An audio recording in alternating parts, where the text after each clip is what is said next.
안녕하십니까. 충북대학교 박물관 선임연구원 강민식입니다. 오늘은 전통시대의 단면을 이해할 수 있는 과거제도를 통해서 오늘날에도 과거제도가 어떻게 전승되어 왔는지를 살펴보는 기회를 갖고자 합니다.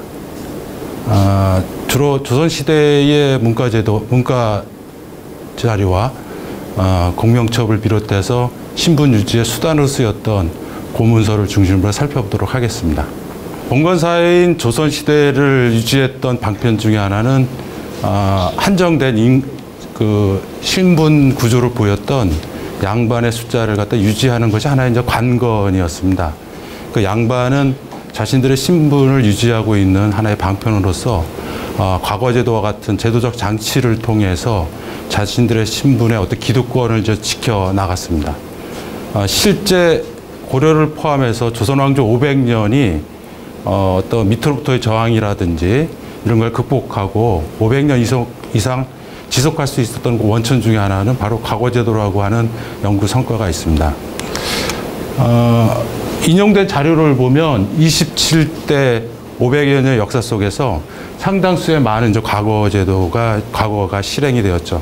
근데 물론 이제 이 자료는 남아있는 방목을 중심으로 해서 정리한 거기 때문에 정확하다고는 볼 수 없지만 그럼에도 불구하고 매년 과거제도가 실행됨으로 인해서 안정적인 신분제도의 어떤 제도가 유지되었다고 볼 수 있습니다.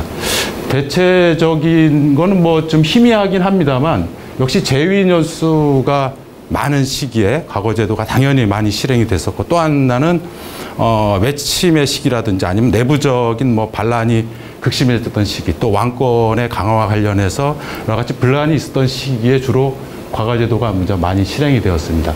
가장 전체적으로 이제 영조대에 보면 역시 57년 이상 재위했던 영조대에 가장 많은 과거제도가 실행이 되었는데, 뒤집어서 본다면 또 영조시대에는 붕당 정치 속에서의 어떤 내부적인 갈등이 많기 때문에 그 치유의 수단의 하나로서 이제 과거제도가 상당수가 실행이 되었고, 또 사실은 과거제도의 거의 마지막 시기였던 고종대 오면 무려 81번에 걸친 과거제도가 실행이 됐습니다. 그 내부를 들여다보게 되면 고종대 과거제도는 사실은 조선의 말기적 현상을 그대로 드러내고 있습니다.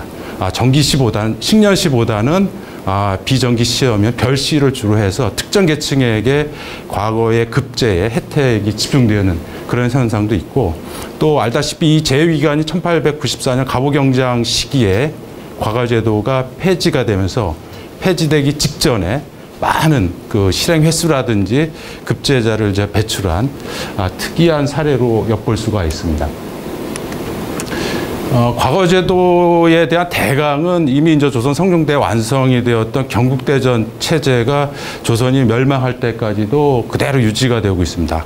물론 금방 이야기했던 것처럼 제도라는 것 자체가 온건하게 유지되기보다는 역시 파행적인, 또 과거제도 자체의 여러 가지 문제점이 계속 이제 노출이 되었습니다만, 그럼에도 불구하고 경국대전에서 제시되었던 과거제도의 근간, 틀은 대체적으로 조선이 멸망하기 직전까지도 유지되었다고 볼 수 있습니다.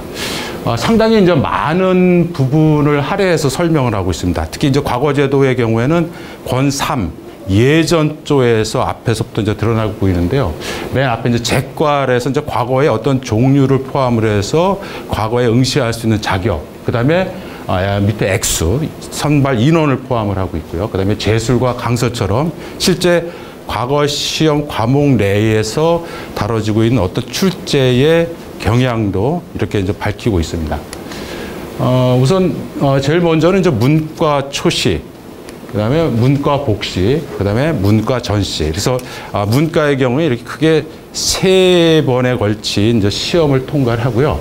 그 다음에 이제 생원시서부터는 이제 우리가 흔히 속과로 구분을 하는 것입니다. 그래서 생원시도 이제 초시, 복시, 또 같은 이제 속과입니다만 진사도 초시, 복시. 그래서 시험에 대한 대강을 이루고요. 이제 후반부로 가면서는 이제 좀 역과라 같은 이제 기술과, 혹은 이제 잡과가 또 이렇게 설명이 되어 있습니다. 오늘 우리가 이제 살펴보게 될 이 과거에는 문과라든지 기술과 이런 것은 좀 제외를 하고요. 주로 이제 속과, 대과 중에서 주로 이제 문과를 이제 중심으로 해서 좀 살펴보려고 합니다. 속과는 흔히 이제 사마시 또는 그 실제 뽑는 과목을 통해서 뭐 생원시, 진사시 이렇게 부르기도 합니다. 대과의 경우에는 문과와 무과가 있습니다. 근데 이제 여기서 하나 이제 주목해야 될 것은 흔히 그 속과의 경우에도 급제라는 표현을 쓰면서 마치 이제 관리 등용의 문으로 설명되어지고 있지만 실질적으로 속과는 이를테면 뭐 성균관과 같은 어떤 교육기관에 입학할 수 있는 이제 자격을 갖게 되는 것이죠. 그래서 실질적으로 이제 관료의 등용, 이제 우리가 지금 이야기하게 되는 이제 출세라든지 사환의 길로 들어서는 것과는 조금 더 관계가 멉니다. 그럼에도 불구하고 조선시대의 양반제도가 유지됐던 또 하나의 그 근거를 하나 뽑으라고 한다면 음서제도의 경우죠. 음서제도의 경우에는 뭐 속과 입경 여부를 떠나서도 관직에 나갈 수 있는 여건이 마련되어 있기 때문에 사실은 속과 입격을 통해서도 관직에 나가는 데는 크게 지장이 없는 어떤 면에서 보면 상당히 이제 모순된 현상을 보이고 있습니다. 사실은 관리로서 등용되는 관직에 나가는 방법은 반드시 대과를 거치게 제도화되어 있지만 그만 말씀드린 것처럼 상당수의 관료들은 음서를 통한 음보의 길을 가는 경우가 상당히 많기 때문에 이것을 갖다 완전히 뭐 관리 등용의 문이다라고 제한하기는 상당히 어렵습니다. 그렇지만 상당수의 양반들이 특히 과거 중에서도 이 대과인 문과에 집중하면서 어떤 면에서는 중앙집권 체제를 지향했던 조선이 밑으로부터의 어떤 여러 가지 그 불만 요소라든지 이런 걸 잠재우고서 중앙집권 체제를 끈끈이 유지할 수 있었던 그 이유 중에 하나는 바로 이런 대과, 특히 이제 문과제도에서도 그 경향을 찾을 수가 있습니다. 실제 과거제도는 식년시라고 그래서 3년에 한 번씩 실행되는 것이 원칙인데 비해서 실질적으로 통계를 내보면은 거의 매년 그 과거가 실행되었다고 이제 보여지고 있습니다. 그 이유 중에 하나는 이제 밑에 이제 제가 기타 과거라 그래서 속과 대과를 제외한 다른 물론 이제 요 기타 과거도 뭐 속과나 대과를 포함해서 다 안에 이제 포함시킬 수 있습니다만 특별 시험으로서 여러 가지가 있습니다. 이외에도 상당히 많습니다. 뭐 예를 들면 뭐 제주도에서 이제 귤이 진상되었을 때도 뭐 생균관 유생들과 함께 과거를 시험 보는 그런 사례가 있을 만큼 이 기타 과거 제도는 상당히 다원적인 여러 가지 모습들은 나타난다고 볼 수 있습니다. 증광시의 경우에는 이제 왕이 즉위했거나 특히 이제 경사시라고 보통 얘기를 하거든요. 뭐 왕세자가 원손이 탄생했을 때도 보는 것이 이제 증광시이고요. 별시는 말 그대로 특별한 시험인데 이것도 역시 경사라든지 아니면 또 국가에서의 커다란 어떤 사건이 마무리 되거나 했을 때 시행되는 것이 이제 별시고요. 외방별시는 이제 별시의 일종인데 왕이 서울을 떠나서 지방에 머물렀을 때 뭐 보통 이제 우리가 이제 행궁이라고 합니다만 그것은 뭐 전쟁으로 인해서 파천 몽진을 가는 경우도 있고요. 또는 능행하는 경우도 있고 또한 어떤 경우에는 이제 온천 우리가 쉽게 볼 수 있는 뭐 온양 요 가까이 뭐 초정과 같은 곳에 왕이 머물렀을 때 시행하는 또 특별 시험으로서 이제 외방별시로 구분할 수 있습니다.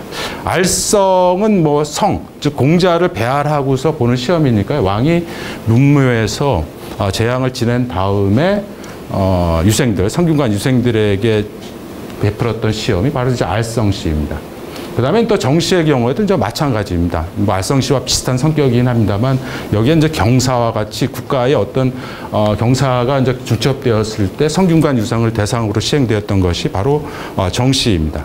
춘당대시의 경우에는 창덕궁이죠. 춘당대라고 하는 그 건물 앞에서 치르는 시험입니다. 문무과를 이제 포함을 해서 상당히 이제 비정기적으로 이제 시행되었던 우리가 흔히 알고 있는 춘향전의 경우에서도 그 언급됐던 바로 춘당대가 바로 요 춘당대시를 얘기를 하는 겁니다. 특히 이 춘당대시에는 이제 1회 시험으로서 이제 우리가 이제 살펴보게 될 과거의 여러 가지 그 절차가 아닌 1회 시험으로서 또 당일 합격자를 발표하는 데서 상당히 춘당대시가 갖고 있는 의미가 있는데 역설적이게도 과거 제도의 그 어떤 역할 보완이라든지 장치를 뛰어넘는 이를테면 이제 특혜가 베풀어지는 경우가 이제 춘당대시에서 나타납니다.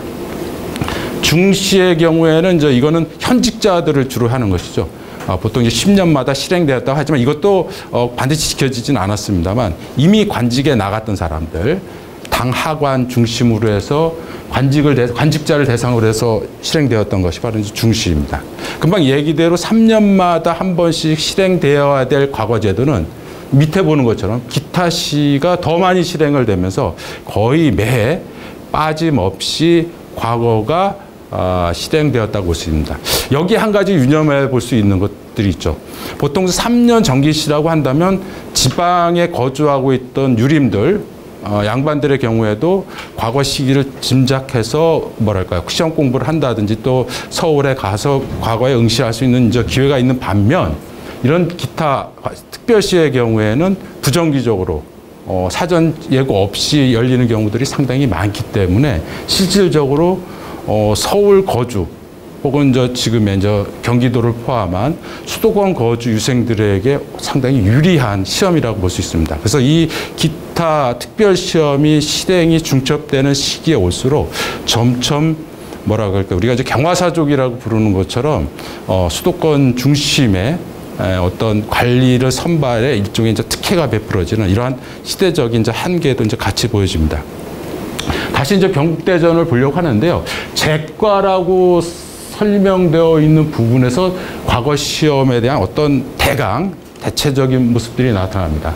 3년에 한 번씩 시험을 본다 해서 이걸 이제 식년시라고 하고요. 그래서 식년시가 베풀어지기 전해 가을에 초시를 보고 그다음에 식년에 해당하는 시기에 복시와 이제 전시를 보면서 실질적으로 이제 2개년에 걸쳐서 이제 시험이 이루어지는 것이죠.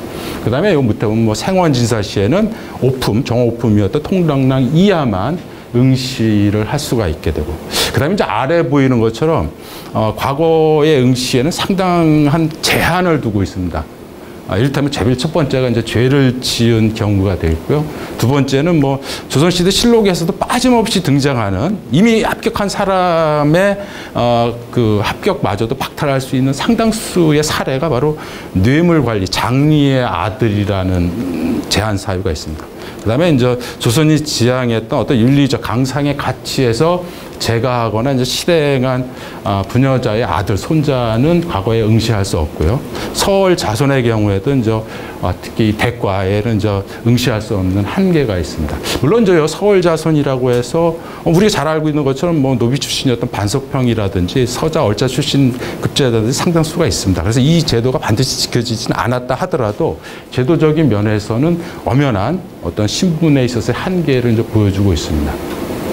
그다음에 뭐 도에 살고 있지 않으면서 타도에 가서 시험을 본다든지 또 현직자가 과거에 응시하는 경우, 이런 경우에는 과거에 응시할 수 없다라고 하는 제한 제도를 이제 두고 있습니다. 두 번째 보면은 제술과 강서인데요. 시험 과목이라고 볼 수 있습니다. 제술은 우리 말 그대로 논술 시험이라고 볼 수 있습니다. 대체적으로 시험 과목이 시문 위주로 이루어지고 있는데, 이런 논술 시험이 있고 또 아래에 있는 강서의 경우에는 오서사경과 같은 주 옛 경전들에 대한 암송 위주의 시험을 갖다가 이제 강서라고 합니다. 물론 이게 속과의 경우에는 뽑는 그 시험 과목도 다르죠. 죄술의 경우에는 우리가 이제 흔히 얘기하는 진사시험이라고 하고요. 밑에 이제 강서의 경우에는 이제 생원시라고 합니다. 물론 이제 대과, 문과에 가서는 이 두 가지 시험이 이제 혼용돼서 나타납니다. 죄술의 경우 말 그대로 이제 아까 얘기대로 뭐 시 위주의 지금으로 치면 약간 이제 뭐 논술, 주관식 시험이라고 볼 수 있는 이제 죄술의 경우에는 점수에 대한 등급이 나옵니다. 상상서부터 하하, 9등급이죠. 상상, 상중, 상하. 그다음에 맨 마지막에 하하를 이제 9등급으로 나눠서 2감씩 이제 체금을 하면서 그 뭐랄까 점수를 이제 매긴다는 것 하고요. 그다음에 밑에 보면 강서의 경우에는 금방 제시되었던 그 경서에 대한 암송에 대해서 이렇게 점수를 매겨놨습니다. 뭐 통, 략, 조. 물론 여기에는 언급되어 있지만 안일불자를 써서 이제 불합격자의 경우는 이제 안일불자를 쓰는데, 지금 남아있는 시권에는 안일불자가 들어간 시권이 남아있지 않습니다. 왜냐하면 그래서 당연히 탈락이기 때문에 시험지가 이제 압수가 되기 때문에, 압수라고 할까요? 이제 국가에서 그걸 일괄적으로 다 걷어들이기 때문에요. 불자가 들어가는 뭐 시권은 이제 남아있지 않습니다. 그래서 지금 남아있는 시권은 대부분 이제 통, 약, 조. 세계로 이제 평가한 사례입니다. 이건 조금 이따 실제 사례에서 한번 좀 보고요. 그 다음에 통의 경우, 또 약의 경우, 조의 경우, 등급에 해당하는 것이 어떤 경우에, 뭐 모든 것이 다 원활하게 다 암송이라든지 이것이 다 이루어진 경우에 뭐 당연히 통이 되고요. 그렇지만 좀 불완전한 경우에는 이제 그 다음에 어떤 대강은 이해를 하고 있지만 뭐랄까 좀 더듬거린다든지 이런 경우에는 이제 조라고 해서 이렇게 이 강서의 경우에도 그게 4등급이지만 언급되어 있는 건 이제 3등급의 이제 평가가 이루어지는 것으로 이제 보고 있습니다. 이 과거 제도를 이렇게 표로 이렇게 설명을 했습니다. 우리가 흔히 아까도 얘기했던 것처럼 뭐 한글 소설이나 이런 데서 알려지는 것처럼 과거를 마치 이제 한 번 보고서 많은 시험처럼 되어 있지만요. 실질적으로는 이렇게 2개년에 걸쳐서 전해, 그다음에 올해 식년 2해에 걸쳐서 과거 제도가 실행되기 때문에 상당히 절차를 갖게 됩니다. 흔히 이제 우리가 속과라고 부르는 또 사마시, 감시라고도 좀 부르기도 합니다만 생원시, 진사시로 이제 나눠서 볼 수 있는데요. 이 경우에도 초시와 복시 크게 2차례의 시험을 갖다 치는데 그 안에도 들여다보면 또 다시 이제 세분해서도 이제 볼 수 있습니다. 다만 여기서 이제 주목되는 것 중에 하나는 처음에 초시를 통해서 이제 지방에서 뽑는 인원이 700명입니다. 700명인데 지금의 서울에 해당하는 이제 한성의 경우에는 200명. 거의 뭐 3분의 1 가까운 수를 이제 서울 사람들만 뽑고 경기도를 포함한 지역에서 나머지 500명을 갖다가 이제 1차 선발을 하는 겁니다. 근데 여기 1차 초시에 합격을 했다 하더라도 뭐 생원 진사가 합격이 되는 거 아니죠. 이 중에 다시 700명 중에서 생원 100명, 진사 100명. 그러니까 이제 7대 1의 이제 경쟁을 또 뚫어야 되는 것이죠. 흔히 이제 이 복시의 경우에는 이제 서울 바로 이제 예조에 가서 실제 서울에 가서 이제 시험을 치르는, 그래서 그게 이제 2차례에 걸쳐서 시험이 치러지고 있다는 걸 볼 수 있는데요. 아까 얘기대로 생원시의 경우에는 주로 이제 5경 4서 같은 이제 경전들을 주로 이제 암송, 아까 이제 강서라고 표현을 해놨죠. 그래서 주로 암송하는 시험 위주로 치르는 것이고요. 밑에 진사시의 경우에는 쉽게 구분하지는 잘 못하겠습니다. 부는 이제 필수이긴 합니다만 고시, 명, 잠과 같은 것 중에 또 태기를 해서 두 개 대체적으로 다 시의 일종이라고, 물론 이제 고식률이 다르긴 합니다만 시의 일종이라고 볼 수 있었기 때문에 진사시와 생원시에는 이제 어떤 출제 과목이라는 것이 이제 분명히 이렇게 이제 구분되어서 나타납니다. 실제 이제 과거 제도라고 한다면 아까 봤던 이제 속과가 일종의 이제 입학 시험, 자격을 얻는 시험이라고 한다면 실제 이제 문관료로 나가게 되는 것이 이제 대과에 해당합니다. 여기에 이제 무과는 언급을 해놓지 않았죠. 이제 문과와 무과가 이렇게 이제 병렬돼서 이제 항상 이제 실행이 됐던 것이죠. 마찬가지로 문과의 경우에도 크게 3번의 시험 절차가 있습니다. 첫 번째가 이제 초시, 그 다음에 이제 복시, 그 다음에 맨 아래가 전시입니다. 전시는 보통 이제 임금이 머무르는 그 공간을 이제 전이라고 하고, 이제 우리가 그 임금을 칭하는 말 중에 하나가 전하라는 말을 쓰기도 하는 것처럼 전시는 임금 앞에서 보는 시험입니다. 초시에서는 기본적인 응시생을 또 한 번 추린다는 의미가 있고요. 복시에서도 또 한 차례의 33명의 선발을 마치는 겁니다. 그래서 맨 마지막 시험인 전시에 가서는 33명의 등위가 결정되었지 또 다른 인원이 거기에 포함되지는 않습니다. 그래서 실제 복시를 통과하는 순간 어떤 급제 여부는 거의 이제 결정이 단 등위만 전시에서 이제 조금씩 변화가 나타나기도 합니다. 아까 우리가 봤던 속과와 마찬가지죠. 전시는 뭐 바로 이제 성균관을 얘기하죠. 그다음에 이제 한성시, 또 서울 사람들, 그다음에 향시라 해서 각 지방에다 이렇게 인원을 할당을 해주는 겁니다. 그래서 특히 이제 가명, 뭐 우리 이제 충북 지역이면 조선 후기에는 공주입니다만 하여튼 뭐 가명에서 인원을 갖다가 충청도의 경우에 이제 25명이니까 25명을 초시를 통해서 뽑아들이는 것이죠. 근데 크게 3번의 시험이라고 했지만 다시 초시와 복시는 또 다시 내부를 들여다보면 초장, 중장, 종장, 그 다음에 복시도 초장, 중장, 종장. 그래서 실질적으로 실행 횟수만 따진다면 7번이 되는 것이죠. 전시를 맨 마지막에 있는 전시를 포함하게 된다면요. 근데 이 틈틈이 어떤 뭐 강독이라고 할까 강경 시험들이 중간에 삽입되는 경우가 있어서 최소 제대로 시행됐다라고 하면 7번이지 실제 과거 시험은 이거보다도 더 많다라고 이제 볼 수 있습니다. 아까 제가 이제 속과에서 생원과 진사가 그 시험 과목이 다르다고 이제 얘기를 했던 거와 마찬가지로 대과는 2개 생원과 진사에서 제시되었던 시험 과목이 여기에는 복합적으로 나타나는 겁니다. 여기 다시 초시의 초장을 보면 오경사서가 나옵니다. 이건 아까 봤던 우리가 생원시의 과목이었던 것이죠. 근데 초시의 중장에 가게 되면 이 과목의 모습은 맨 아래 봤던 진사시의 과목과 일치를 하는 겁니다. 그렇다고 한다면 이 대과의 초시와 초시의 초장과 중장은 적어도 속과의 어떤 뭐랄까 기준 이상을 뛰어넘는 사람들이 응시한다라고 하나의 이제 전제가 필요한 것이었고요. 그다음에 초시의 끝시험인 종장의 경우에는 대책입니다. 대책. 임금이 묻는 거에 대한 오로지 주관적으로 그 대책을 갖다가 응시생이 이제 기술을 하게 되는 것이죠. 그래서 지금도 이 조선시대의 대책에 대한 지금도 다시 이제 해제가 되는 겁니다. 뭐 가장 뭐랄까요.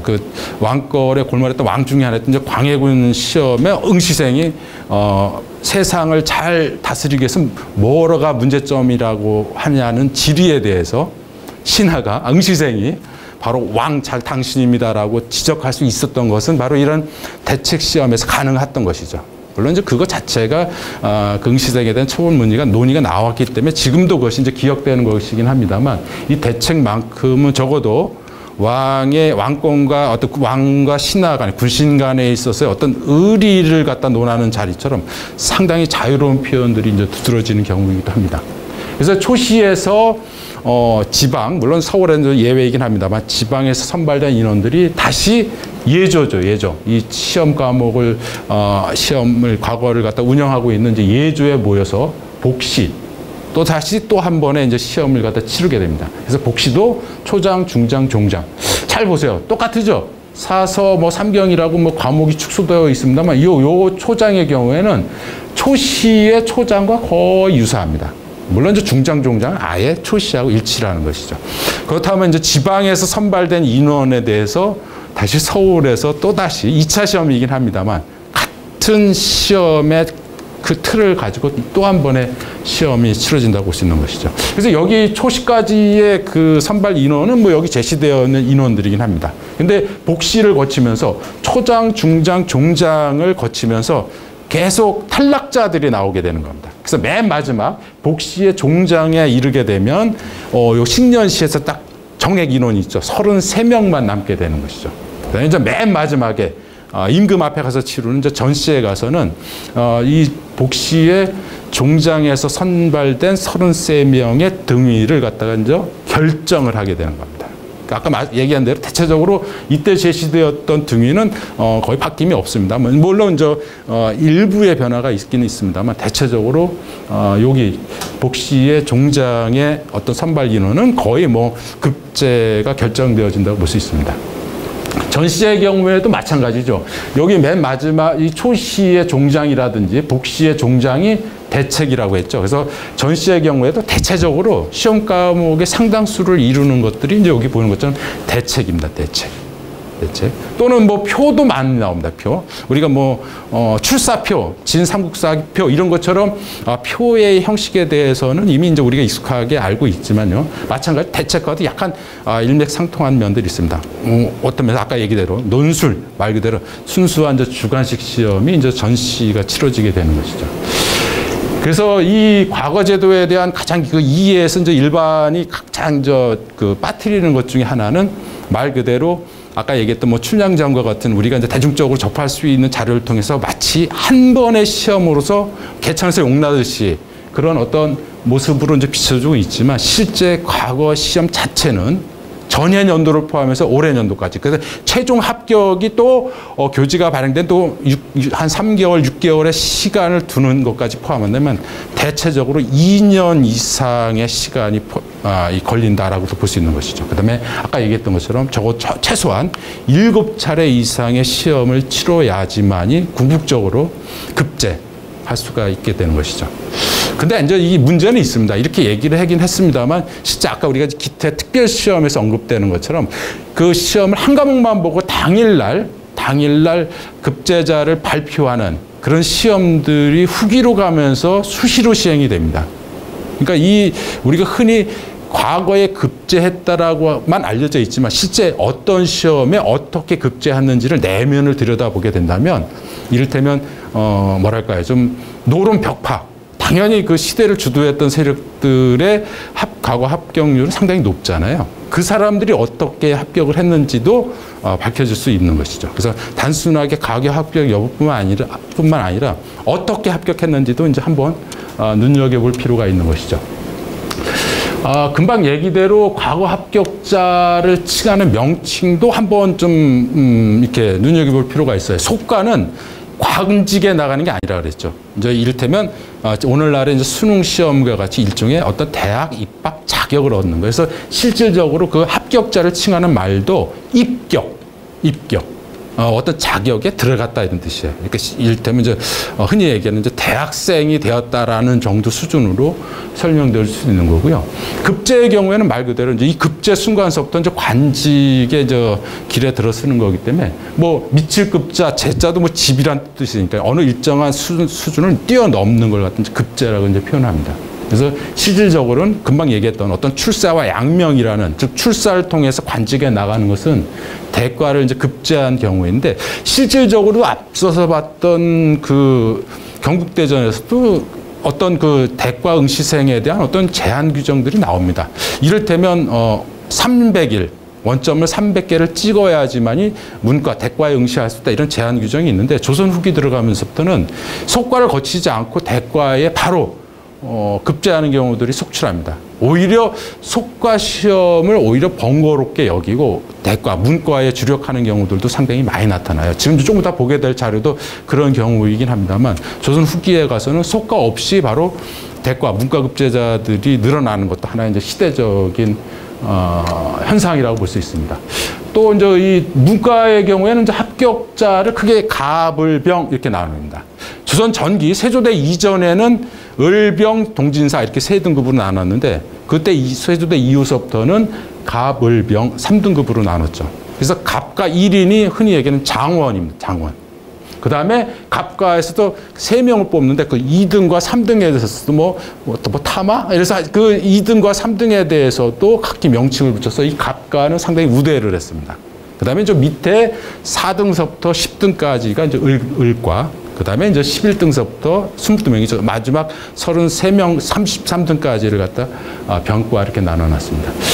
근데 이 중에 이제 재미있는 것은 이제 갑과 장원한 경우에는 종육품의 벼슬을 내려줍니다. 종육품. 가장 이제 지방관의 이제 말단이기도 한데, 우리가 이제 많이 아는 것처럼 이제 어사로 많이 나가는 게 있는데, 그 어사에 해당하는 직책에 해당합니다. 뭐 찰방 정도의 벼슬이 종육품이죠. 그래서 이 사람들에게는 급제와 동시에 바로 실직을 줍니다. 실제 관직을 주는 것이죠.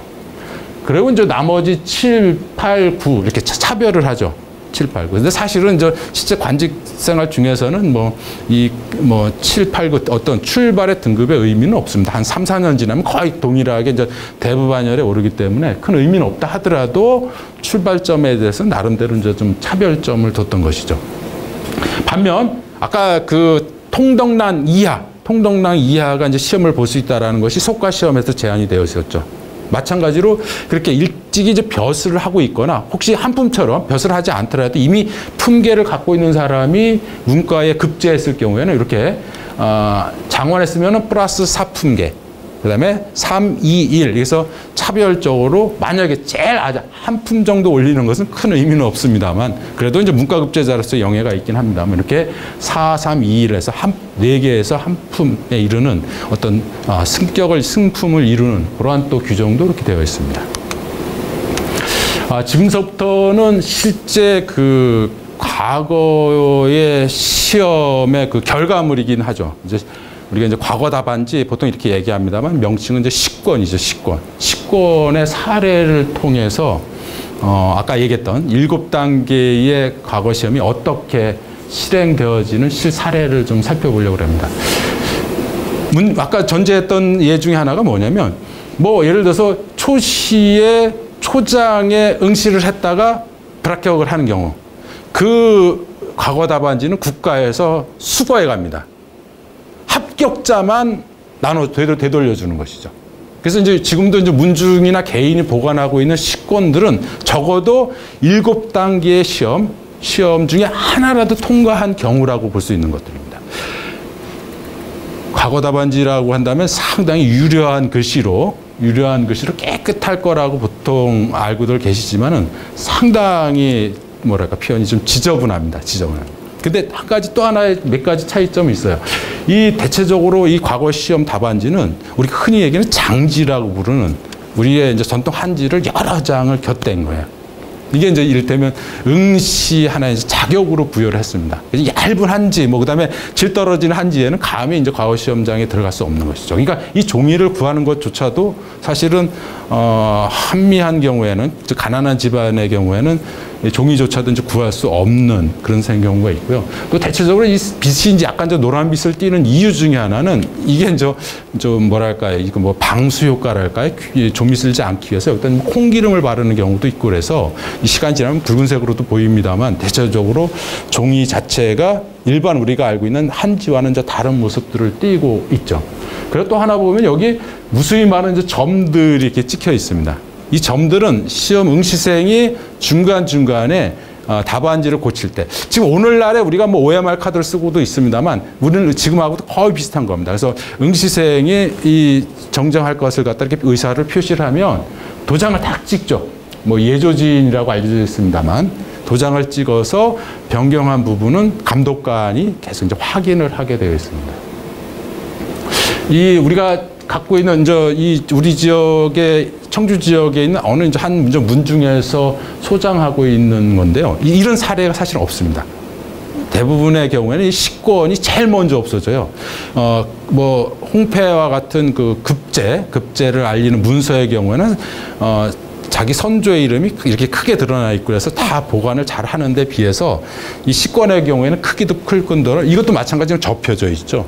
보관하기도 어렵고 그러니까 쉽게 충해를 입고 수패를 입고 그래서 제일 먼저 훼손이 돼서 후손들 입장에서도 이걸 잘 보관하고 있는 경우는 없는데 이렇게 온전한 상태는 상당히 드문 사례입니다. 그래서 초시는 초시의 초장 자료, 아마 오경사서를 봤을 그 자료는 안타깝게도 이제 남아있지는 않습니다. 근데 이제 두 번째, 7단계 중에 두 번째였던 초시 중장에서 시험 과목. 아까 제가 두 번째 시험은 주로 이제 진사 시험에서 봤던 거와 비슷하다 그랬죠. 주로 이제 부. 그리고 대체적으로 이제 잘 보시면 이게 6글자 계속 반복되는, 그죠? 유를 갖고 있는 그 부의 시험에 응시를 했던 겁니다. 길이가 196cm거든요. 그러니까 2m에 가깝습니다. 또 뒷면까지 쓰는 것이죠. 근데 요 앞에 세부적으로 보면요. 원래는 지금 요 부분이 잘려진 부분인데 후손들이 좀 엉성하긴 합니다만 이제 배첩을 하면서 두 부분을 이제 붙인 경우입니다. 실질적으로는 과거에 응시를 하면서 이 오른쪽에 자기의 사조, 아버지, 할아버지, 증조 플러스 외조를 포함한 사조의 신원 명세를 밝힌 다음에 수험번호입니다. 수험번호를 갖다 세 군데에다 쓰고 하나의 수험번호를 반을 갈라갖고 요거는 따로 보관을 하고 요거는 다시 응시생에게 이제 나눠줘서 여기다가 이제 작성을 하는 것이죠. 그래서 시험 문제 플러스 시험 과목을 이렇게 이제 명시하게 돼 있습니다. 그래서 요 부분을 갖다가 채점을 한 다음에 맨 마지막에 요걸 두 개를 붙여서 최종적으로 시험 응시생의 이제 신원을 갖다 이제 확인하는 절차를 갖게 됩니다. 그런데 한 가지 문제가 발생을 합니다. 뭐냐면 사람은 다 필체가 다르고 첫 번째, 또 하나는 이렇게 어떤 경우에는 아예 두 행을 갖다 완전히 고치는 경우가 있습니다. 혹시 이것은 시험 채점관과 응시생 간의 암호가 아닐까?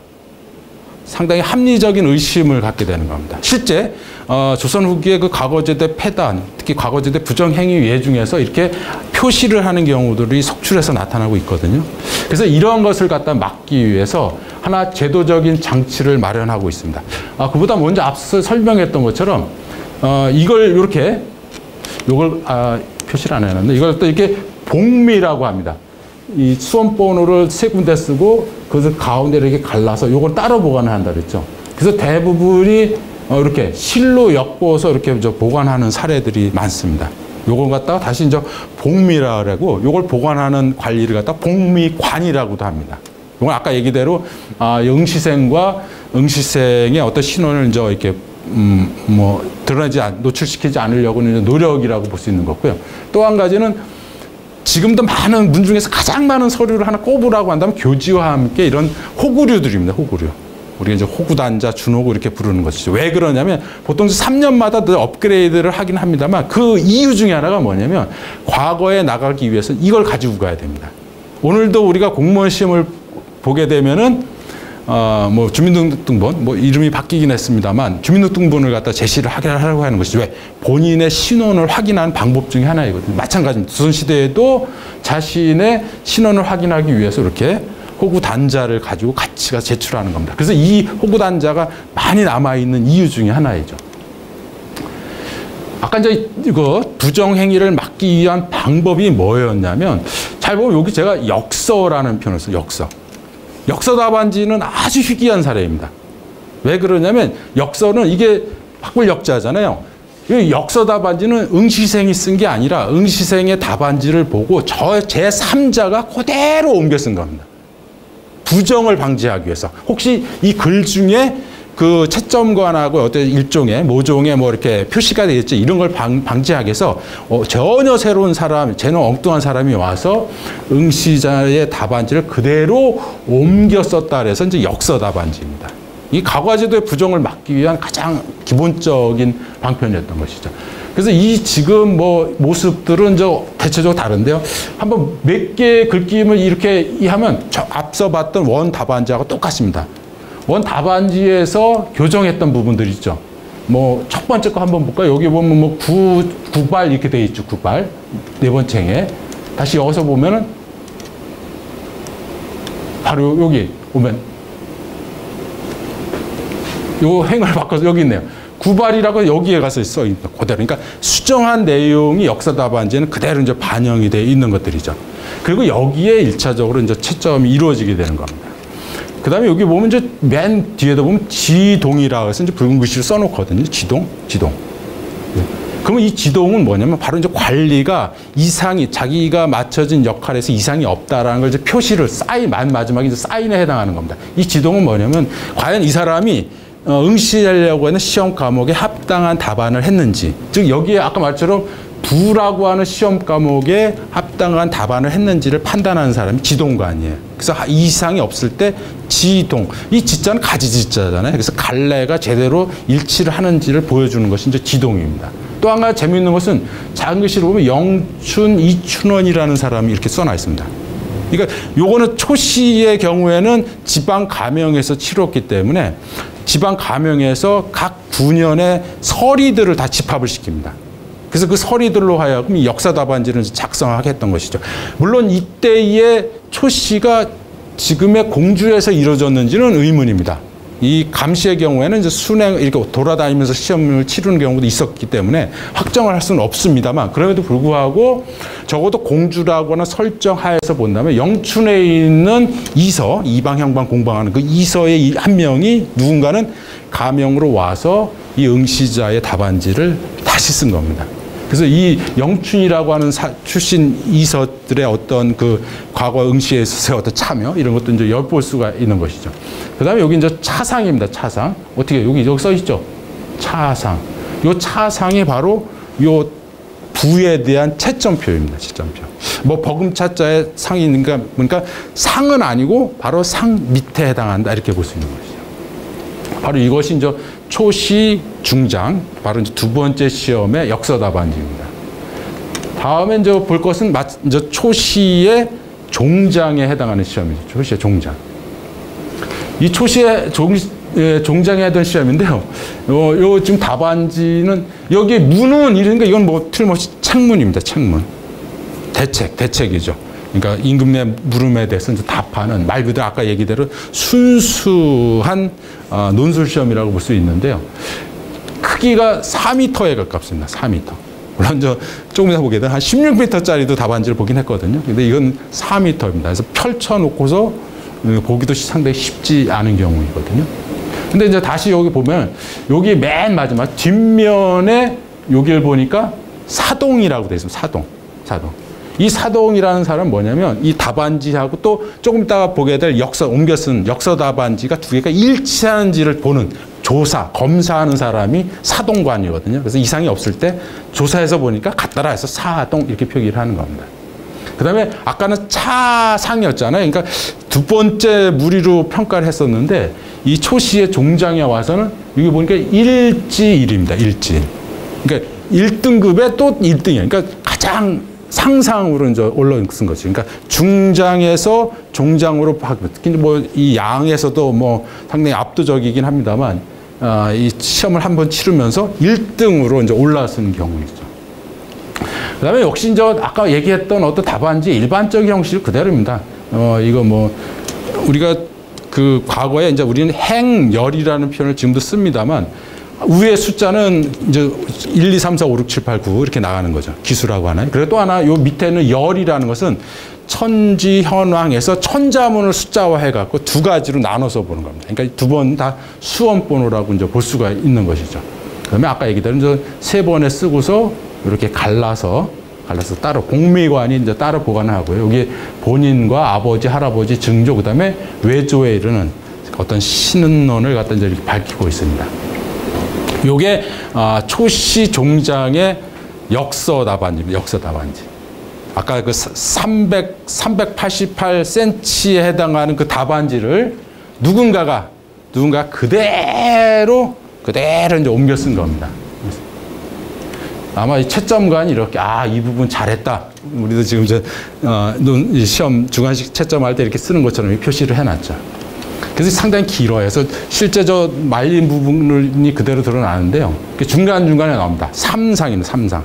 그러니까 상상을 뜻하는 게 상상. 그러니까 상이 상상, 상중, 상하인데 그중에 제일 위 상상. 그러니까 서울에 가서도 상당히 높은 점수를 받았던 것을 이제 알 수가 있는 것이죠. 그다음에 맨 끝에 보니까 뭐 여기 지동 일어났습니다. 지동. 그러니까 아까 얘기대로 우리가 사동, 처음에 지동, 사동 또 지동처럼요. 이것이 제대로 대책에 맞는 답을 했는지를 또 어떤 지동관이 이렇게 사인을 했던 거고요. 그다음에 맨 또 아래 보면 옥천리 김승훈이라고 써 있습니다. 옥천의 리. 옥천의 관리, 그죠? 학업 관리. 이서죠, 이서. 옥천의 이서 김승훈이라는 사람이 이 역사 답안지를 작성을 했던 겁니다.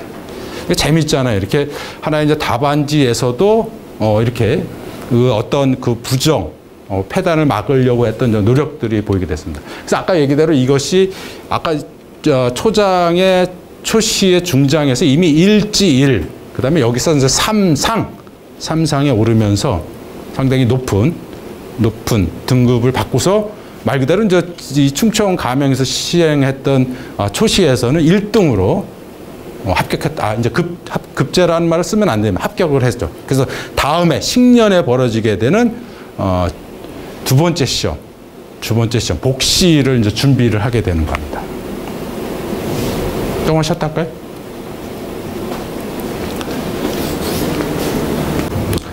지금까지 그 가명에서 실행되었던 초시에 대한 물론 이제 초장의 기록이 없습니다만 이제 중장, 종장을 살펴봤죠. 아까 얘기대로 충청 가명에서 이제 1등을 차지했던 이 시권의 주인공이 그 다음 해에 이제 서울에 가서 예조에서 이제 두 번째 복시에 이제 응시를 하는 겁니다. 그래서 복시의 초시입니다. 복시의 초시. 초장. 복시의 초장이죠. 그러니까 네 번째 시험에 해당하는 겁니다. 좀 이렇게 희미하긴 하지만 뭐 주역, 서전, 그다음에 뭐 시전, 논어, 맹자, 중용. 그래서 이건 뭘까요? 대학일까요? 과목을 이렇게 설정합니다. 아까 얘기대로 오경 사서 5경의 과목 중에서 감독관이 어떠한 특정한 구절을 암송하라고 하면 이렇게 딱 이야기하는 겁니다. 그리고 또 한 가지 이제 뜻까지 이제 풀이를 해야 되는 것이죠. 그래서 이 뜻이 제대로 통하면 그죠? 조금 부족하면 략. 그다음에 조금 더 부족하면 조. 그다음에 아예 불자는 있으면 안 되니까요, 그죠? 이렇게 4등급이라고 했습니다만, 그러니까 략, 조. 3등급을 한 거죠. 이 지금 그 복시의 초장에 응시한 사람은 대부분이 이건 너무 잘했는 것 같아요. 그죠? 이 서전엔 너무 잘했는지 순통이라고 하는 잘 보이지 않는 표현까지 있고요. 그 다음에 략, 통. 그 다음에 아까 우리가 경국대전을 봤죠. 전체적으로 가장 많은 것을 기준으로 삼는다 했으니까 대체적으로 통했다라고 볼 수 있는 것이죠. 물론 여기 략이 2개가 있긴 있습니다만 적어도 평균을 내면 이 사람은 그러니까 대체적으로 사서오경에 대한 이해는 갖췄다라고 이제 했던 것이죠. 물론 이거는 역서 답안지가 있을 필요는 없죠. 바로 이 지금 답안지 자체가 평가와 이게 서로 문답이 이루어지는 거이기 때문에요. 이 초장의 복시의 초장의 경우에는 역서 답안지는 없습니다. 그러니까 두 번째죠. 이번에 또 비슷한 앞서가 생원시 과목이라고 했다면 대과입니다만 두 번째 이 중장의 경우에는 이제 진사학 과목이죠. 이 과목은 반드시 밝혀야 되니까 여기 이제 부라고 이제 표시돼 있어. 부. 근데 이 답안지는요, 응시자가 직접 작성한 답안지라는 걸 이렇게 수정했던 것이 있으니까 이제 알게 되는데 후손들이 보관을 잘못해서 이 부분을 아예 떼버렸습니다. 뒷부분이 결실돼 있어. 오히려 요거를 옮겨 쓴 역서 답안지가 온전한 모습으로 남아 있습니다. 이 역서 답안지를 중심으로 보게 되면은 아까 얘기대로 이 지금 서울 예조에서는 동소, 서소에서 2군데에서 시험을 봅니다. 이 2군데에서 시험을 보는 이유 중에 하나는 현 관직자의 자제라든지가 응시했을 때 서로 상피하기 위해서 시험 장소를 2군데로 나눠보기 때문에 동소에 이제 수험번호는 7지입니다. 7지라는 수험번호를 갖고 있고 시험에 응시한 과목은 이제 부입니다. 근데 여기에 이 사람의 등위가 드러나는 것이죠. 그러니까 5번째 단계에서 등위가 노출됩니다. 갑을 병했을 때 3이니까 병과의 22등입니다. 그러니까 22등. 그러니까 5번째 시험 단계에서 이 지금 응시자의 등위는 이제 거의 이제 결정되고 아까 얘기했죠. 시험 볼 때마다 불합격자들을 계속 이게 탈락을 시키기 때문에 인원이 이때 와서 딱 33명으로 이제 줄어드는 경우가 되는 거죠. 그다음에 여기 보이는 것처럼 또 맨 마지막에 비록 역서 답안지이긴 합니다만 여기도 사동 역사와 원본을 살펴보니까 다르지 않더라. 그래서 사동이라는 이제 사인을 했던 것이죠. 근데 이 지금 예조에 가서 봤던 그 복시의 중장 답안지에는 역서자의 이름이 누락이 되어 있습니다. 아마 있었을 텐데요. 아마 이 보존하는 과정에서 빠뜨리지 않았을까 이렇게 추정을 해봅니다. 그다음에 이제 맨 마지막에 7번째 시험이죠. 7번째. 그래서 첫 번째 그 복시에서 초장, 중장, 종장을 거치면서 거의 이제 등위가 결정이 되고 마지막인 인권위 앞에 가서 보는 이제 복시에서 실질적으로 이제 33명의 등위가 확정된다고 이제 볼 수가 있습니다. 아까 이제 처음에 얘기대로 대부분 전시에서 많이 출제됐던 과목은 이제 대책. 책문 혹은 대책이라고 부르는 과목인데 이때 이 응시자가 응시했던 1756년에 의해는 표가 나왔습니다. 아까 제가 뭐 출사표 했을 때 그 표를 얘기하는 겁니다. 그래서 표에 대한 거, 표에 대한. 그래서 이 표에 대한 이 답을 갖다가 쭉 이제 기술하면서 이 전시에서는 역서 답안지는 없습니다. 바로 그 답안지 자체에서 평가가 완료가 되기 때문에 따로 역서 답안지는 이제 없는 것이죠. 그래서 재밌습니다. 수험 번호가 이제 이렇게 또 있고요. 시편이라는. 그 다음에 3지 22입니다. 아까 복시의 종장에서는 3지 22였는데 전시에 가서 2명을 뛰어넘었어요. 그래서 3지 20. 그래서 이제 등위가 약간 이제 바뀐 경우이죠. 또 한 가지는 이 현자축이라고 맨 마지막에 되어 있거든요. 현자축. 그러니까 시험 답안지는 뚫뚫뚫 말아서 제출하기 때문에 이걸 분류를 해야 됩니다. 이 사람이 어디에서 시험을 봤는지. 그래서 요 현은 어디와 일치하냐면 수험번호 요 현과 일치합니다. 그래서 현 줄에 있던 사람들 답안지를 함께 모아서 현자축에 따로 보관을 하는 겁니다. 그래서 요 맨 마지막인 현자축은 응시번호와 이제 일치하는 면들이 있는 것이죠. 아까 얘기대로 등위는 이제 2명을 이제 뛰어넘는 것이죠. 그래서 결국 이 사람은 1756년에 시에 실행되었던 식년시의 병과 20인으로 이제 급제가 이제 결정되는 것이죠. 그래서 이제 당연히 이제 그 합격자, 급제자에게는 이제 우리 흔히 얘기하는 이제 홍패, 속과 합격자, 입격자들에게는 이제 하얀 종이에다 써서 이제 백패라고 부르고요. 그다음에 이게 문무과, 대과 급제자들에게는 이제 붉은색입니다. 물론 이걸 딱 붉은색을 어떤 특정한 색을 설정할 수는 없어요. 왜냐면 이게 이제 자연 안료를 쓰다 보니까 시간 지나면서 또 이제 변색이 이제 심해지는 경우 있고 지금 남아있는 거의 이제 누렇게 변한, 누스름하게 변한 예들도 상당히 많습니다. 근데 여기에는 뭐 알다시피 뭐 치자나 이런 우리나라 전통 안료를 통해서 염색을 해서 이제 홍패를 완성을 하는 것이죠. 그래서 그 시험을 봤던 56년 6월 9월 달에 합격증에 해당하는 이제 홍패를 발급을 해서 이분의 이제 최종적인 그러니까 합격이 결정이 되는 겁니다. 물론 뭐 우리가 알다시피 그 바로 합급제자에 대해서는 뭐 전시가 시행된 다음에 바로 방방이라 해서 바로 이제 그 등위를 갖다 알 수 있지만 이렇게 이제 합격 증서가 발급되는데 약간의 이제 시차를 갖게 되는 겁니다. 이 연도를 한번 좀 기억을 해볼 필요가 있어요. 1756년, 영조 32년이에요. 근데 이 지금 이 시험에 응시한 인물은 바로 우리 지역의 세거성씨 중에 하나였던 이제 보성오 씨인데, 보성오 씨도 지역, 이렇게 우리 청주 좁은 지역이긴 합니다만 저쪽 현도 쪽 계열들은 노론 계통이고요. 그 다음에 이쪽에 낭성에 있는 지파는 소북입니다. 소북. 우리가 이제 여러분들 잘 알다시피 이제 인조 반정 이후에 이제 뭐 북인들은 완전히 소멸했지만 그 맥락을 이어갔던 사람들이 이제 소북 계열들이 좀 일부 남아 있는데 이게 소북이에요. 아무리 우리가 탕평책이 시행되었던 영조대다 하더라도 거의 뭐 그 명맥을 겨우 유지하고 있는 소북이다 보니까 아무래도 문과 급제자임에도 불구하고 관직의 길은 순탄하지 않았을 것이다라는 것을 물론 뭐 자료에서도 나타나게 됩니다. 그대로 여기서 보여주고 있습니다. 3년 만에 처음 발령을 받았지. 지금도 뭐 공무원 임용되고 나서 몇 년 기한 내에 임용이 안 됐을 때 합격이 취소되는 경우도 물론 있습니다. 물론 그런 경우가 상당히 드물긴 합니다만, 근데 이때 조선시대에는 비록 관직이 상당히 제한되어 있다 하더라도 문과급제자가 이렇게 3년 만에 비로소 아까 이제 갑을 병이었으니까 정구품서부터 시작을 했죠. 그죠? 정구품, 종사랑 권지는 수습입니다. 임시라는 뜻이. 임시, 승문원의 맨 말단 부정자. 정자죠. 바르게 쓰는 거. 그러니까 제일 말단 벼슬로 3년 만에, 그러니까 합격증을 홍패를 받고서도 3년 만에 비로소 이제 출사를 하게 되는 겁니다. 아까 얘기대로 이분이 병과 급제자이기 때문에 병과 22이었잖아요. 그죠? 그러니까 정부품에 해당하는 요 종사랑의 벼슬을 처음 받는 겁니다. 그러니까 3년 만에 이제 처음으로 이제 관직에 이제 나아가게 되는 것이죠. 그리고 이제 2년 있다가 이분이 이제 승품이 이루어집니다. 그것이 뭐냐면 아까 정구품이었는데 여기는 종오품이죠. 그러니까 지금 공무원으로 치면 9급 서기보로 들어갔다가 맞죠? 서기인가요? 서기보로 처음에 들어갔다가 몇 년이야?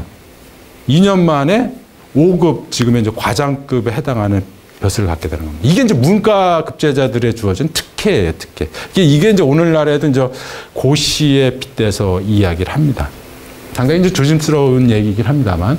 그래서 오늘날도 이 전통시대의 과거제도가 오늘날까지도 봉건제적인 제도가 고시제도이거든요. 그래서 얼마 전에 2017년에 이제 사법고시가 폐지가 되면서 고시에 있어서의 상당 부분이 이제 요즘에 뭐 공수처라든지 이런 사법개혁 논의 자체가 사실은 지금 우리가 이야기하고 있는 과거제도의 맥락에서도 이제 살펴볼 수 있는 것들이죠. 뭐 아직도 뭐 외무나 행정고시 이런 것들이 남아 있어서 이렇게 전통적인 과거제도의 잔재가 아직도 남아있긴 있습니다만 그것조차도 이제 앞으로는 하나의 이제 어떤 변화의 대상이 될 수도 있다고 보여주는 것이죠.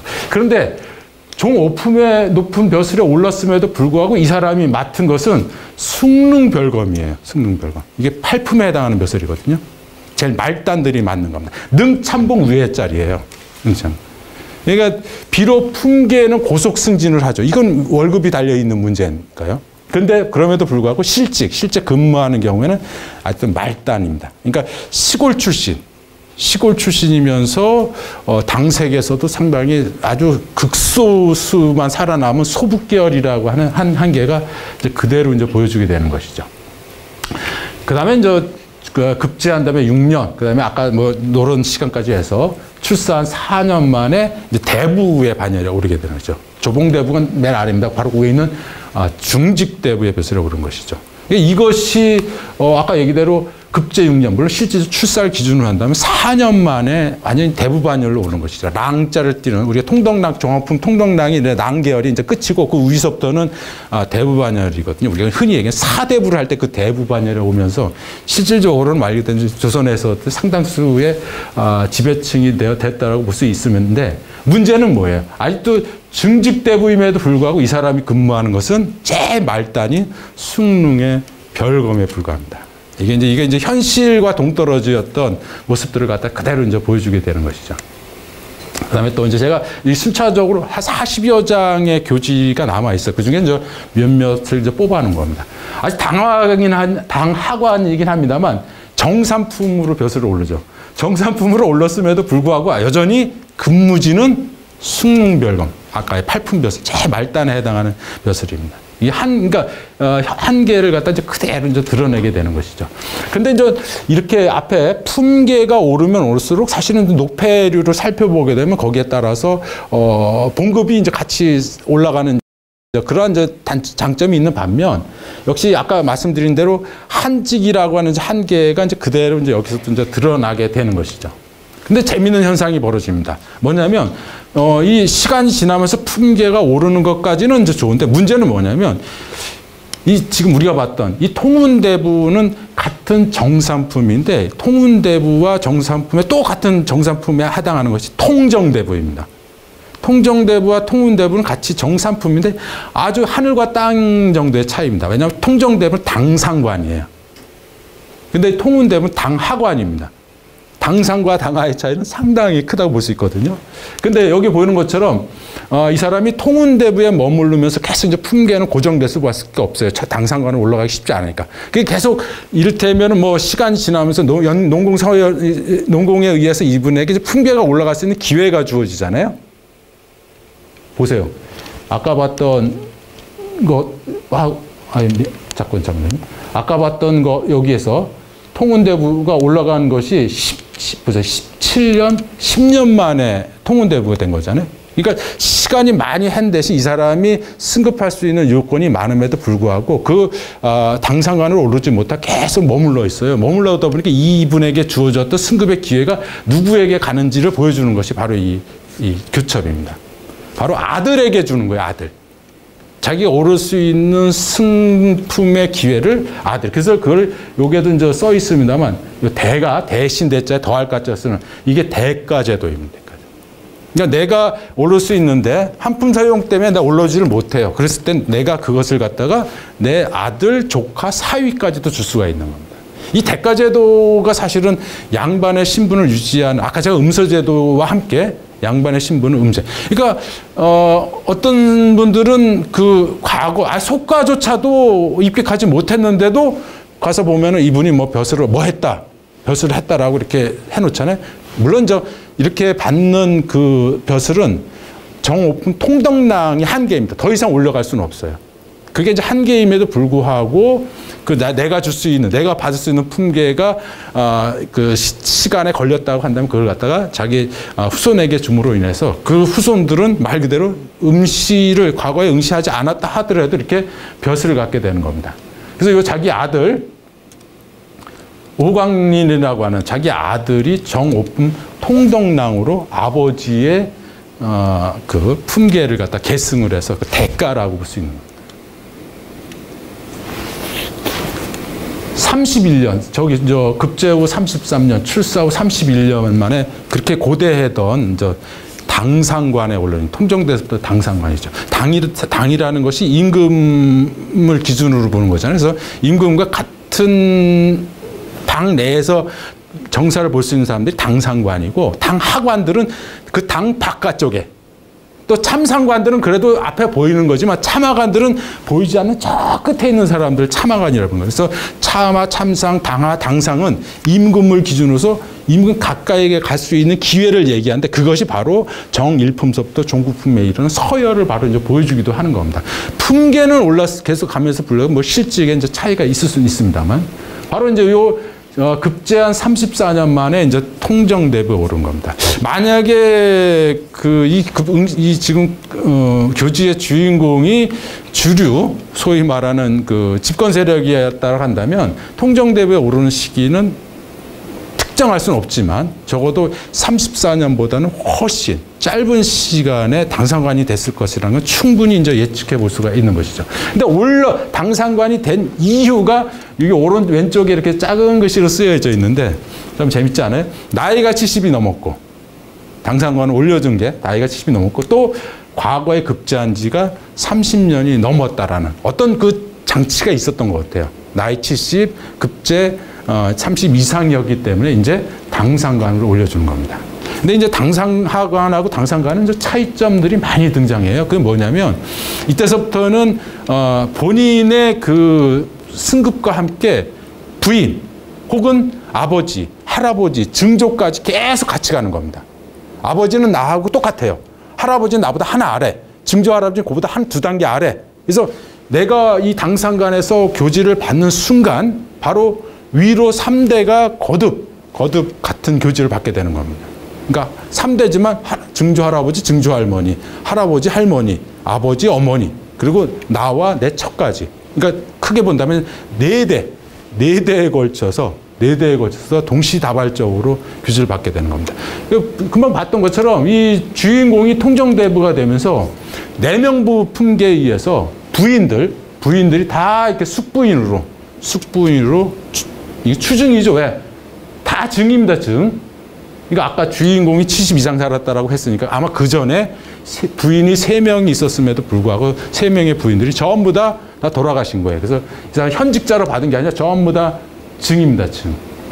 바로 부직이죠, 전부 다. 남편의 직에 맞게끔 내명부 품계에 따라서 숙부인 첩을 이제 받게 되는 것이죠. 아까 얘기대로 아버지, 할아버지, 증조까지의 교지가 남아있으면 좋은데 남아있지는 않습니다. 그러다 다시 34년 만에 가선대부, 종이품 가선대부에 이제 오르게 됩니다. 근데 이 가선대부 오르는 명분도 여기에 쓰여 있죠. 나이가 77입니다. 77세가 되어서 종이품 가선대부에 오르게 되는 것이죠. 가선대부에 오르면서 아까 얘기했죠. 그 자신이 당상관 이상서부터 받는 품계는 그 조상들에게 계속 연동되었다 그랬죠. 그러니까 아버지 오도명이 바로 가선대부의 교지를. 물론 이분이 이제 돌아가셨으니까 이제 증직교시 여기 증직이 되는 것이죠. 돌아가신 다음에. 그 아버지도 자기와 똑같은 가선대부의 이제 벼슬을 받게 되는 겁니다. 여기 표시되어 있죠. 주군합이 고자잖아요, 그죠? 고비일 때. 아버지도 같은 벼슬을 받게 되는 겁니다. 또 여기 쭉 나오는 건 뭐 비라고 표현되어 있으니까 이제 어머니를 얘기를 하는 것이죠. 그리고 이제 이 주인공이 이제 궁극적으로 최종 벼슬이 자원대부입니다. 자원대부. 정의품 자원대부죠. 우리가 흔히 얘기해 뭐 영감이라고 부르던 뭐 지금은 배우자를 칭하는 명칭으로 쓰이겠지만 뭐 영중추부사를 포함해서 적어도 그 한 기관의 장에 해당하는 벼슬이 보통 대체적으로 이제 이품 벼슬에 해당하는 것들이 많거든요. 그러니까 이품 정도에 올랐을 때는 아까 뭐 가선대부도 마찬가지이긴 합니다만 정이품 정도의 벼슬에 오르게 된다면 어떤 면에서는 상당히 높은 거의 그 벼슬에 이제 오르렀다고 볼 수 있는 것이죠. 근데 이분이 이제 또 자원대부로 오르는 명분도 여기 보면은 나이가 81세. 그러니까 어떤 면에서 우리가 이제 수직이라고 볼 수는 없습니다만 이 계속 한직에 머물렀던 주인공이 결국은 70대, 아까 71세, 77세, 81세. 국가에서 기념할 만한 그 장수의 해에 해당하는 시기에 그렇게 바라고 바라던 당상관, 그죠? 그 다음에 거기서 이품, 종이품, 그 다음에 정이품의 이제 벼슬에 이제 오르고 있는 겁니다. 아까 얘기대로 이제 아까 당상관에서부터는 이 가족이 연동된다 그랬죠. 아까 여기 아버지 그 오도명이라는 사람에게 가선대부의 벼슬을 내렸는데 아들이 자원대부가 됐으니까 아버지도 또 자원대부를 올려야 되겠죠. 그래서 이건 추중교지라고 보통 얘기를 합니다. 여기 나오죠. 그래서 앞서 봤던 여기 이제 아버지에 대해서 먼저 증직을 했고 또 한 차례 증직이 이루어지는 겁니다. 그래서 앞에 증직, 뒤에 돼서 이제 추증이 이루어진다고 볼 수 있는 것입니다. 그래서 이 과거 제도가 갖고 있는 그 하나의 특징을 살펴보라고 한다면 아까 저 7차례의 시험을 얘기를 했었어요. 하여튼 급제가 어렵긴 합니다만 만약에 급제가 이루어지는 순간은 적어도 위로 3대에 걸친 추증이 이루어지고 또 대가를 통해서 적어도 아들, 조카, 손자에 이른 시기까지도 벼슬을 대가로 나눠줄 수가 있는 거예요. 품계를. 그러니까 문중에서 그 집안에서 문과급제자가 한 명이 나왔다 한다는 것은 그 가문이 적어도 지역사회에 있어서 양반 신분을 갖다가 이렇게 완전하게 하는 하나의 결정체라고 볼 수 있는 것이죠. 아까 얘기했던 것처럼 이렇게 사후에 증직이 이루어진 경우, 우리가 최근에 이제 우리 지역의 금속문 조사를 하면서 이제 그러한 사례들을 하나 엿볼 수 있는 건데, 서원구 남이면 문동리에 가면 우암 송철 선생의 이제 고조의 묘소거든요. 송귀수라는 분과 이제 그의 부인 고조모 고성리 씨의 이제 묘소가 있는데요. 탁본자를 한번 보죠. 이분이 그 돌아가시고 난 직후에 만들어진 묘가래는요, 상당히 낮아요. 승의랑 종묘소의 봉사, 거의 이제 7품 정도의 벼슬로 사실은 계시다가 돌아가신 것이죠. 그런데 뒤늦게 그 손자 현손대에 와서 벼슬들이 높아지잖아요. 어디까지 높아졌나 봤더니 증자헌대부예요. 왜? 우암 선생의 경우에도 영의정까지 추증이 되니까요. 이 지금 벼슬이 오르다 보니까 뒤늦게 여기다가 추증, 그러니까 그냥 옛 묘가를 그대로 그냥 두고서 한쪽에다가 이렇게 새겨 놓은 겁니다. 마찬가지로 할머니의 경우에도 벼슬은 의인이라 해서 여기 뭐 봉사에 해당하는 승의랑에 해당하는 내명부 품계이긴 합니다만 그 이후에 이 후손들이 그 부귀하게 되면서 증직이 이루어지다 보니까 추증 정분입니다. 그래서 옛 묘가를 다시 세우지 않고 그대로 재활용한 사례들도 상당수를 이제 발견하고 있습니다. 그렇지만 역시 금방 얘기하는 곳곳에서 그 부정과 폐단을 막기 위한 장치가 마련됐음에도 불구하고 끊임없이 이 과거 제도는 실행되는 과정에서 문제점들이 제기됩니다. 지금 한 7가지 써놨는데 이것보다 더 많습니다. 얼마 전에 수능 시험했을 때 이 휴대폰이 인용이 됐을 때 그 신문 기사에 딱 인용됐던 사례가 숙종대에 그 담장 밑으로 대나무로 이렇게 지금의 파이프처럼을 연결해서 새끼줄로 놔서 안에서 시험 문제를 써주면 바깥쪽으로 빼서 그걸 본 다음에 다시 답안지를 작성해 준 사례가 인용되었거든요. 근데 그 경우에는 지금으로 친다면 통신수단이긴 하겠죠. 근데 물론 여기에는 이제 그렇게 구체적인 사례가 없지만 가장 많이 이 자료는 순조 18년인가에 과거제도의 폐단이 극심해졌던 시기에 실제 실록에서 언급됐던 사례들입니다. 수종은 조선 후기 그 과거제도의 가장 문제점에 아주 극치를 이루는 겁니다.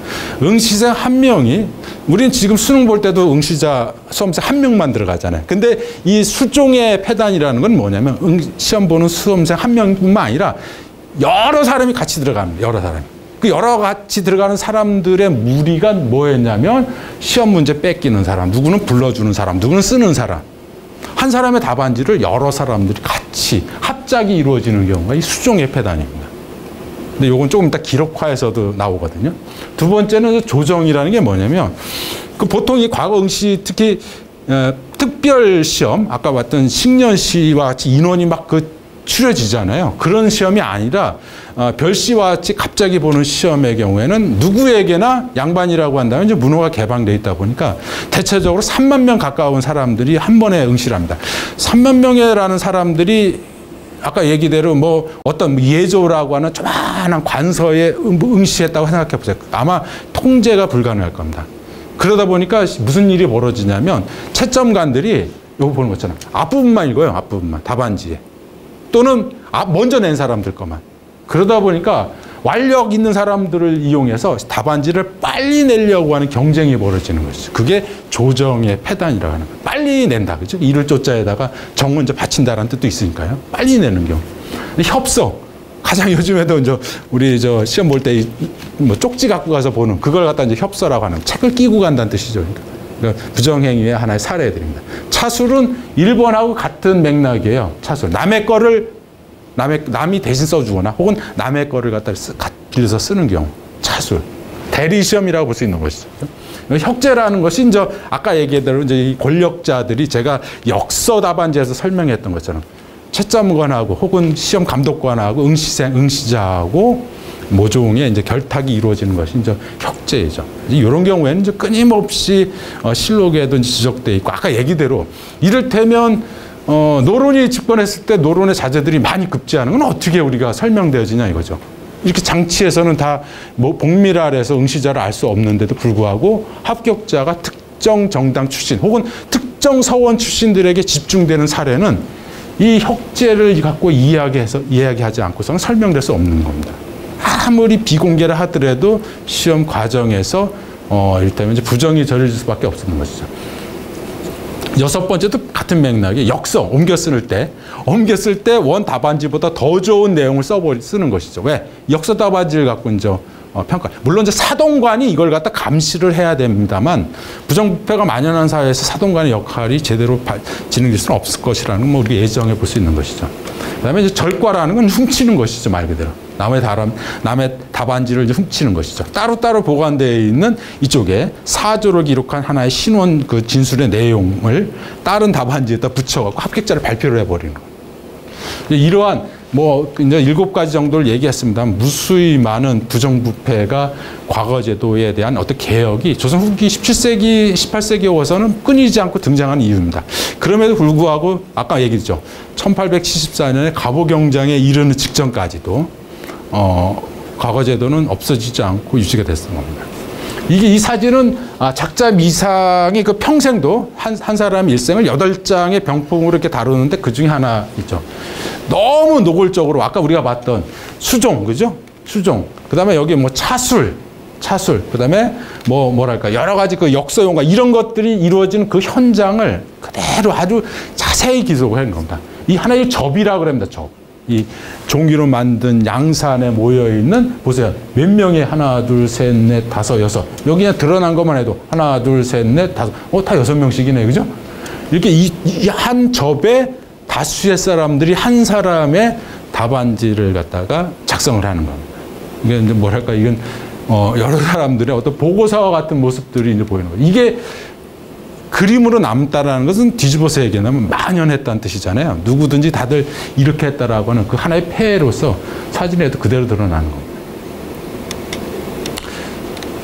또 한 가지를 이제 이렇게 요즘에 책 읽다가 이제 뽑아낸 사례인데, 우리가 이제 김구 선생 하면은 뭐 여러 가지의 이렇게 느낌이 떠오르죠. 근데 사실은 이 김구 선생도 과거의 부정응시자 중에 한 명입니다. 백범일지에 그대로 나와 있어요. 첫 번째 백범에게 주어졌던 어려운 점 중에 창압입니다. 어렸을 때 이름이. 문제가 뭐였냐면 아까 얘기했죠. 종이를, 장지를 구할 수 없다라는 거 첫 번째. 그거를 아버지가 쌀을 팔아갖고 장지를 마련해 줍니다. 그 다음에 또 문제는 뭐냐면 이분이 답을 쓸 수 있는 실력이 안 돼요. 여기에 이제 소위 말하는 정생생이라고 표현되어 있는 아까 차술, 대리 시험을 치르는 사람이 또 등장을 합니다. 그래서 자신이 이제 이미 그 다음에 또 하나는 뭐냐면 저 백범은 답안지에다 아버지 이름을 씁니다. 아버지 이름을.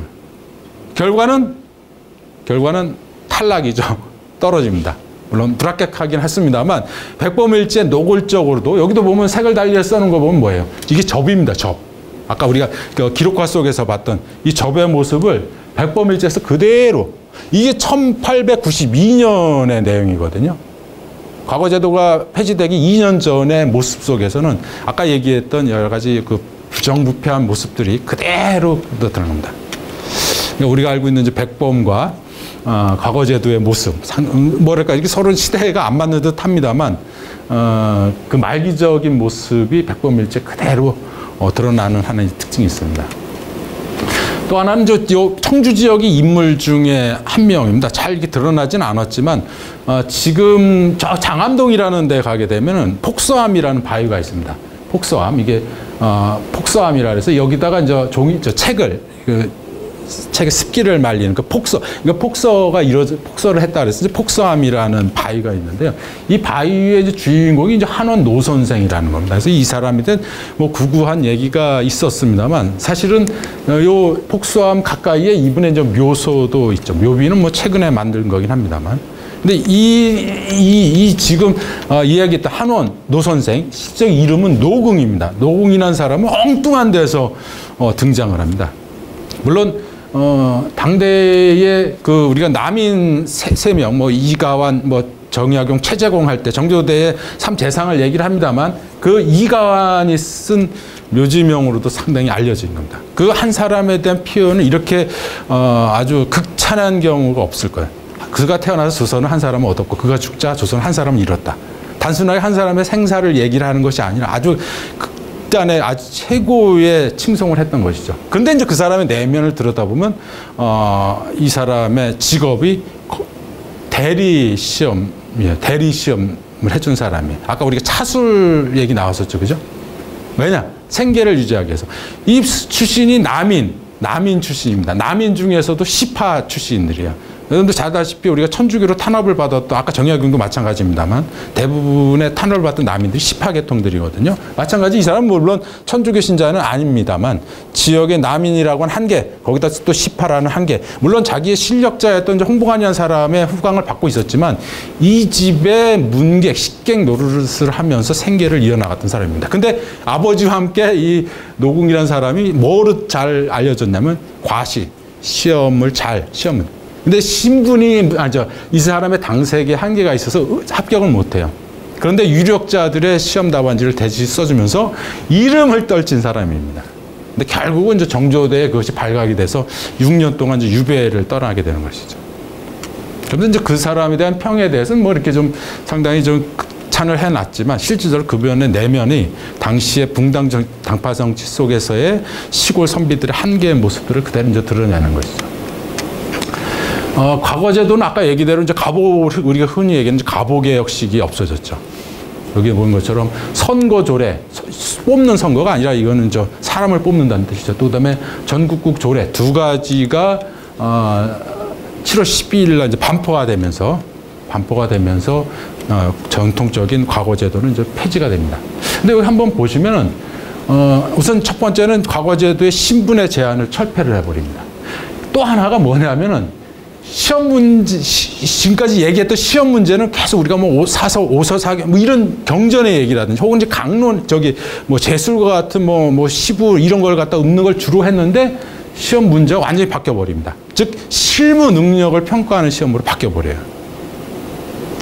근데 여기에 저는 우리가 이때가 보통 이제 가보 개혁이고 그 다음에가 이제 을미 개혁이잖아요. 그래서 뭐 단발령, 우리가 기억하는 것이 단발령, 뭐 여러 가지가 나오죠. 을미 개혁에서 또 민왕후가 뭐 시해되는 사건도 벌어지긴 해서 그게 을미 의병을 촉발했다라고 얘기를 합니다. 그게 답이죠. 우리 흔히 얘기해서 문제가 나왔을 답. 근데 제가 들여다보는 을미 의병을 폭발했던 이유 중에 하나는 과거제도라고 뽑습니다. 과거제 폐지. 평생을 공부를 했는데 평생을. 이게 궁극적인 아까 얘기했던 뭐 입신과 양명의 하나의 방편이라고 했는데 그것이 하루아침에 제도가 없어졌을 때 신분제가 해체된 상태에서 다수의 양반들 그 사람들이 궁극적으로 꾀했던 관료가 되는 방법이던 과거제도가 하루아침에 바뀌었다고 생각한다면 그 양반들이 가졌던 허탈감 특히 을미의병이 유생 중심으로 이루어졌다는 걸 한번 주목해 볼 필요가 있다는 것이죠. 과거 제도가 시대의 변화 속에서 어떻게 역할을 했는지도 한 번쯤은 눈여겨볼 필요가 있습니다. 과거 제도가 왕이 최종적으로 전시를 통해서 뽑는 데 비해서 이때 바뀐 관료 임용 시험은 각 대신 지금 오늘날 각 부처가 필요에 의해서 사람을 뽑는 것하고 같은 겁니다. 이건 아직 거의 혁명적이라고 볼 수 있는 것이죠. 그 다음에 여기 지금 또 하나의 그 예시사례로서 같이 반포가 됐던 전고국은 지금은 인사처입니다. 시험을 뽑는 기관이에요. 거기에 조례에 보면 시험 과목을 한번 보시죠. 논어, 맹자, 시부, 뭐 책표 다 필요가 없는 겁니다. 여기는 한글, 그죠? 한글, 또 한문. 그 다음에 제일 중요한 게 이런 걸 언제 이 사람들이 양반들이 받겠어요? 오히려 양반들은 척의 양의와 같은, 그죠? 척의 양의와 같은 전통적인 화이론을 시험 본다면 유리할 수도 있을 겁니다. 근데 이 사람들에게 외국 사정이 어떻고, 그죠? 국내 정치적인 현황이 어떨지를 지어졌을 때 과연 이건 응시 불가하다는 것이죠. 당시 양반 유생들이 갖게 되는 어떤 허탈감이랄까요? 그거를 그대로 여기 이제 시험 문제, 여기 지금 과거제도 폐지와 함께 새로운 관리 임용 시험의 시행에서 그대로 드러나는 것이죠. 그 다음에 시험도 이제 보통 시험 한번 보고 또 특별 시험으로 해서 2단계로 이렇게 진행되는, 우리 아까 봤던 소가와 대가, 그죠? 그 다음에 혹은 대과 내에서도 초시와 복시, 이런 계통들이 그대로 흔적은 살아 있습니다. 그렇다면은 지금 그 과거제도라고 하는 제도 속에서 제가 처음에 양반이라고 하는 신분제도가 500년 이상 유지했을 때 하나의 그 줄기를 이뤘다라고 먼저 전제를 했었는데요. 이렇게 1회 시험에서 33회 문과는 28명에 불과한 합격자에 제한되어 있는 그 과거제도를 갖고 과연 그럼 그것이 조선의 신분제도 혹은 양반이라고 하는 그 신분의 특징을 설명할 수 있느냐라는 데는 이제 한계를 갖고 있습니다. 물론 처음에 전제했죠. 음서제도가 주종을 이룬다. 또 그다음에 그 교지, 그다음에 과거 급제자의 모습 속에 그 대가라는 것, 또 추중의 제도, 그걸 통해서 양반의 신분을 어떻게 지켜나갔는지 이미 설명이 되어졌습니다. 근데 그럼에도 불구하고 상당수의 양반을 칭했던 상당수의 신분이 조선시대 내내 10% 이상, 물론 후기에 가서는 폭발적으로 증가합니다만, 그렇게 10% 이상을 유지할 수 있는 방법이 뭐냐 이거죠. 그것은 아무래도 또 다른 제도적인 장치가 있었을 것이라는 것이죠. 근데 이 제도적인 장치는 합법성을 띠면서 그 신분층을 갖다가 유지하는 하나의 이렇게 커다란 울타리 역할을 했었던 겁니다. 근데 그 울타리를 뛰어넘으려고 하는 노력들이 보이죠. 즉 신분이 상승을 꾀하는 것이 인지상정이다라고 하는 전제 속에 설명이 되어지는 겁니다. 물론 지금은 그것이 아니다라고 거꾸로 신분을 강등시킨 사례들도 적지 않게 발견돼. 왜? 역의 부담을 피하기 위해서 사례가 있어서 이것을 갖다 우리가 일반화할 수는 없습니다만, 지금 남아있는 많은 사례들은 적어도 신분을 상승하려고, 즉 양반 신분에 편입되려고 하는 노력들이 남아있는 자료들이 많습니다. 지금 보는 거는 교지죠. 교지, 흔히 얘기하는 교지. 이 교지는 아마 대부분의 양반을 자처하는 후손가에는 빠지지 않고 등장을 하는데, 이 교지는 뭔가 좀 이상합니다. 물론 우리가 처음에 한문으로 좀 만들어진 이 교지를 보는 순간 그걸 판단하기는 상당히 쉽지 않아요. 근데 꼼꼼히 들여다보면 시대의 변화에 교지가 어떻게 그 역할을 했는지를 그대로 이제 보여주는 겁니다. 우리가 이제 서예를 공부하지 않았다 하더라도 이 필체를 한번 이렇게 눈여겨볼 필요가 있어요. 지금 이 교자도 사실은 그 해설을 쓰는 이 관문서에 이렇게 장난찬을 한 것처럼 이렇게 좀 객기를 부린 사례들이 상당히 없긴 한데, 그럼에도 불구하고 가장 눈여겨볼 수 있는 것은 이 주인공 박준양이라고 하는 사람의 필체와 나머지 글씨가 다릅니다. 다를 수가 없어요. 교지는 바로 예조나 이조나 병조의 이서층들이 쓰는 겁니다. 이서층들이. 양반들이 쓰는 게 아니라 이서층들이 일필휘지로 쓰는 거거든요. 또 하나 이 교재의 특징은 위조를 막기 위해서 맨 아래까지 글씨를 내렸습니다. 덧붙이지 못하게 하기 위해서. 그런데 잘 보면은 이 박준양이라는 글씨의 필체와 나머지 필체는 완전히 틀립니다. 우리가 서예를 잘 모른다 하더라도. 아까 제가 이걸 삐치는 거를 예를 하나 많이 들었죠. 지금 원래 이 원 바탕에 글씨를 쓴 사람은 상당히 나름대로 멋스럽게 쓴 겁니다. 근데 비해서 박준양은 아주 뭐라고 할까요? 처음 우리가 글을 익혀서 처음 쓰는 것처럼 아주 좀 옹색한 모습들입니다. 이거는 농도에 있어서도 차이가 있고 완전히 다른 시기를 달리해서 쓴 겁니다.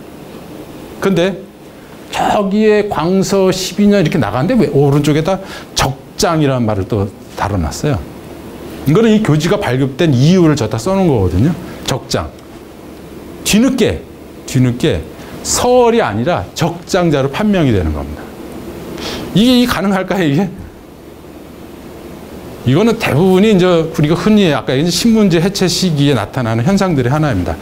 예를 들면은 우리가 족보를 사고 판다는 그런 뭐 한문 소설도 있긴 있습니다만 신분제가 해체됐다는 것은 양반 수가 폭증을 하는 그 양반의 신분을 증명할 수 있는 요소들이 이제 만들어져야 된다는 것이죠. 그 중에 하나가 이제 이 교지의 경우입니다. 갑자기 쇠락하거나 아니면 대가 끊긴 대에 뒤늦게 적장자가 출연을 하는 겁니다. 적장 뒤늦게. 이거는 물론 그 문중 구성원들의 묵인 혹은 협조 없이는 불가능하게 되는 것이죠.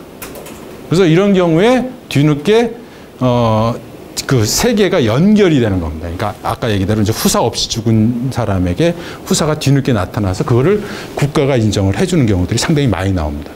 그래서 그 적장의 예인데 문제는 여기가 원래는 이름이 없다가 뒤늦게 쓰여지는 것이지. 이름이 없다라고 한다면 이것은 공명첩이라고 부릅니다. 공명첩. 이게 공명첩의 아주 샘플입니다. 샘플. 없어요. 땡땡땡. 사람 이름을 써야 되는데, 그죠? 땡땡땡.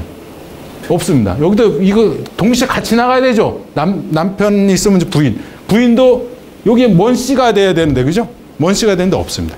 이게 공명첩이에요. 그래서 국가에서는 부족한 재정을 갖다가 보완하기 위해서 이름 없는 교지, 그래서 그걸 공명첩이라고 그러죠. 공명첩을 남발을 합니다.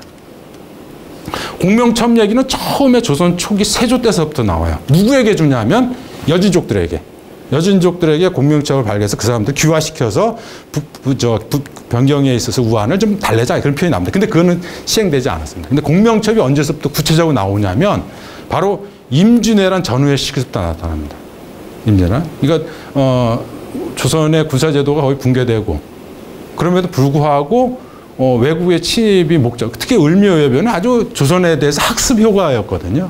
수군의 필요성. 그때 아주 동고 이중경 같은 사람들에 의해서 수군 방략 같은 것이 상당히 자세한 논의가 이루어지거든요. 그게 사실 이제 이순신이라고 하는 영웅이 출연하게 된 이제 배경이 되기도 했던 것이죠. 근데 돈이 없잖아요. 그죠?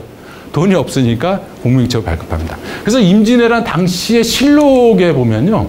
벌써 여기 고신은 우리가 흔히 얘기하는 교지, 교첩을 합쳐서 원래 그래서 고신이 정확한 표현입니다. 자기 신분을 드러낸다 해서 고신인데 공명첩을 갖다가 이미 임진왜란 와중에 발행합니다. 왜? 불량미도 확보해야 되죠. 그죠?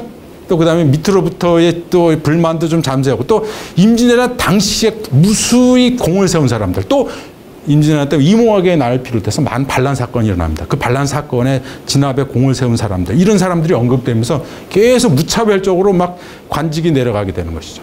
그런 것과 더불어서 아까 얘기대로 재정 확보를 위해서 공명첩이 이제 발급됩니다. 그래서 이 내용을 이렇게 정한 거예요. 공명이라는 것이 국가의 필요에 의해서 쭉 했는데 이걸 너무 벌써 이 1592년이거든요. 아이고 연대를 빠졌구나. 1592년 그 임진왜란 당시입니다. 그때 벌써 뭐 여기 만류의 폐단을 염려하지 않을 수 없습니다. 벌써 왜?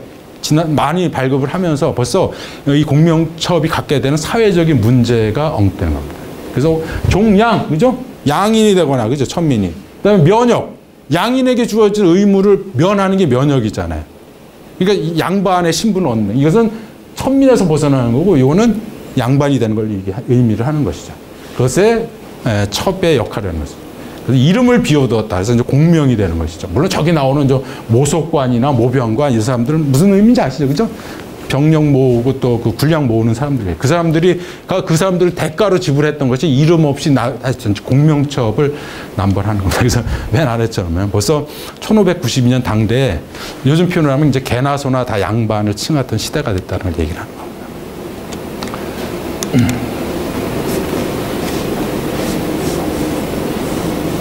우리 지역의 특정 성씨의 집에서 확인이 됐던 그 교지거든요. 교지. 그래서 후손들은 뭐 우리 자기들은 좀 무반 가문이고 대대로 이제 높은 이 절충 장군이 정삼품 당상관입니다. 무반 중에 제일 높게 올릴 수 있는 거거든요. 라고 이제 자부심을 갖습니다. 근데 이 조사하는 과정에서 요 지금 교지에 이게 끈으로 묶인 게 하나가 딱 발견이 됐어요. 영수증이 하나 나왔어요. 영수증. 영수증이 뭐냐면 여기에 주인공이었던 사람의 이름이 여기 나옵니다. 그 사람이 뭘 했나 봤더니 돈을 내고서 절충의 벼슬을 받았다라는 거죠. 그냥 모르고 있는 글씨이기 때문에 이제 보관이 될 수 있던 것이죠. 또 그 후손입니다. 이 손자 정도 되거든요. 이제는 이 글씨를 알겠죠, 그죠? 차이를. 왜 그러냐면 이거는 아까 얘기대로 돈 받고 여기 가설이라고 덧붙여서 자꾸 막 만들어낸다는 뜻이잖아요. 이거는 따로 발급을 해요. 그러면 자기가 갖고 와서 내가 갖다 쓰는 겁니다, 이름을. 그러니까 이제는 각자 집에 보관되어 있는 교지를 한 번쯤은 다시 볼 필요가 있다는 것이죠. 이제 누구든지 이러한 정도에서는 이제 구분을 할 수가 있어요. 이건 이제 공명첩입니다. 근데 또 여기도 보니까 영수증이 또 첨부가 돼 있어요. 요거는 아까는 초서로 썼습니다만 여기에 보면은 잘 보면 이 한북문인데 이게 북한산성인지 모르겠습니다. 거기에 성첩의 수축에 대한 비용을 갖다 이 사람이 내면서 절충첩, 그죠? 절충첩을 갖다가 발급한 겁니다. 그 영수증 얼마에 여기 금액까지 나오면 딱 좋은데. 그래서 요 보시면 곽원호라는 사람에게, 그죠? 여기 나오는 이 사람에게 절충첩을 갖다 발급했다라고는 영수증까지 딱 나온 겁니다. 그럼 이게 없고 그냥 후손들이 요거만 만약에 보관한다고 한다면 이론의 여지가 없죠. 물론 이제 우리가 이제 알고 있는 것처럼 글씨체가 다른 걸 이제 아는 상태에서는 뭐 또 한 번의 뭐 의심이 있긴 있습니다만 다행히 이제 이렇게 영수증이 남아 있는 사례도 있습니다. 지금부터 이제 8장의 사진을 보여드리려 했는데 원래 공명첩은 이렇게 8장이 세트로 나가야 됩니다. 본인입니다, 본인. 여기 이름이 빠졌습니다, 그죠? 이름이 빠졌죠. 본인. 그리고 부인이어야 되겠죠, 그죠? 부인. 그 다음에 뭐예요? 아버지. 또 어머니. 그 다음엔 할아버지, 그죠? 할머니. 또 증조비. 8장이 원래는 세트해야 됩니다. 근데 이 공명첩의 비용이 만만치 않아요. 그리고 이 공명첩이 약점을 갖고 출발합니다. 왜 그러냐면 맨 첫 장 본인의 그 거로 가게 되면 이 사람이 이 통정대부에서 가선대부로 오르기 위해서는 80살까지 살아야 됩니다. 그죠? 여기 연 80. 그래서 뭐예요? 가자 했어요. 그죠? 가자. 원래는 추운 이렇게 나가거든요. 임금님의 은혜를 받아서 이렇게 나가야 되는데 그것도 빼버렸어요. 이름을 빼면서 여기도 이름 빼고 여기도 이름 빼면서 그냥 가자 승전 이렇게 돼 있는 겁니다. 80까지 살았어야 됩니다. 근데 아마도 이 공명첩을 산 누군가는 이걸 못 맞춘 거예요. 그러니까 그냥 집안에 고이 보관하다가 최근에 와서 이렇게 발견이 된 것이죠. 그래서 적어도 제대로 된 공명을 갖추려면 이렇게 8장을 증조 B까지 갖는 세트로 갖춰야 된다는 것이죠. 공명첩 또는 우리가 납속책이라고도 하죠. 근데 이것이 과연 양반의 신분을 그렇게 폭발적으로 증가시키는 바탕이 되었냐라는 거에 대한 의심을 품을 수 있는 자료입니다. 이제 알겠죠? 그 주인공의 이름과 나머지 글씨가 다르다는 것. 자꾸 의심을 갖고 보게 되면 보입니다. 여기 지금 이제 김민행이라는 사람의 필체와 먹의 농도, 그다음에 본 바탕의 글씨와 농도, 그죠? 다르죠? 틀림없이 공명입니다. 더더욱 이 공명인 걸 결정적으로 보여주는 자료가 뭐냐면 여기다 잘 모르죠, 한문은. 여기 행서로 납자라고 써요. 납부할 때 즉 납속이에요. 납속. 그러니까 요거는 납속. 그러니까 곡식을 내고서 받은 가선첩입니다. 가선첩. 그러니까 이거는 완전체입니다. 근데 한번 눈여겨볼 필요가 있는 게 뭐냐면 그러면 내가 지금 가선대부를 받았어요. 아까 제가 처음에 문과급제자의 교지를 봤을 때 가선대부 가는데 30몇 년 걸렸잖아요. 그죠? 근데 이게 곡식 내면은 한 번에 가선첩을 딱 줘요. 그러면 앞으로 이 김민행이라는 사람은 가선대부로서 행세를 할 수 있을까? 의문이 들죠. 그죠? 아니, 지금 이 김민행이라는 사람은 아마 이렇게 생각해 봐요. 지금 일단은 양반일 수도 있어요. 그죠? 양반일 수도 있습니다. 또는 일반 양인인데 곡식을 낼 정도로 아주 부호요민이에요. 그죠? 아주 부유한 사람이란 말이에요. 냈어요. 그래서 자기 돈 내고서 받았어요. 그럼 이게 자기가 가선대부로서의 지위를 끝까지 인정받을 수 있느냐? 이게 이제 의문입니다. 이게 의문. 근데 이 문서, 사실 이게 산림박물관에 이게 이제 매매 때문에 들어온 거, 감정회로 갖다 본 거거든요. 이 문서 뒤에 또 다른 아들의 교지가 첨부되어 있습니다. 아들. 그래서 요 주인공의 아버지가 바로 앞에 봤던 김민행인데, 이 김민행이라는 사람이, 다시 학생. 이 연도 한번 봐요. 1829년이었는데, 1857년. 30년, 28년 사이죠. 그죠? 28년에 왜 가선이 아니고 아버지가 학생입니다. 이거는 공명이 아니에요. 왜냐면 이 사람은 묵가급제를 했기 때문에 묵계급제에 따라서 이 사람이 벼슬이 높아지다 보니까 여기 벌써 아들이 가선대부가 돼버린 거잖아요. 그죠? 그러니까 아버지도 똑같이 가선대부를 줘야 되는데, 아까 가선이라고 봤잖아요. 그죠? 근데 이 사람은 학생입니다. 여기에 답이 있는 것이죠. 공명을 통해서 공명첩을 받아요. 그죠? 납속에서 어떤 첩을 받은 거는 그 당대의 면역에 한장하는 것이죠. 그 당대만. 그 사람이 죽으면 다시 뭐예요? 가선대부가 아니고 스튜던트가 되는 것이죠. 그죠? 일반 벼슬 없는 양반으로 떨어지는 거예요. 결국은 아들이 높은 가선대부가 오니까 똑같은 추증, 우리가 아까 봤던 것처럼 아버지와 아들 같아요, 벼슬이. 뒤늦게 다시 가선대부 되는. 이 사람은 가선대부가 2번 되는 건데, 앞에 거는 돈 주고 산 거고, 2번째는 아들 때문에 된 것이죠. 근데 아들 때 된 거, 국가에서 이건 2조에서 발행한 그 교지에는 다시 학생으로 써놓은 겁니다. 이게 이제 납속 공명이 갖고 있는, 우리가 사실은 신분제를 아주 해체하는 아주 원인이 되었다라고 했지만, 납속 공명이 갖고 있는 한계를 또 하나 보여주는 것이죠. 당대 안에서.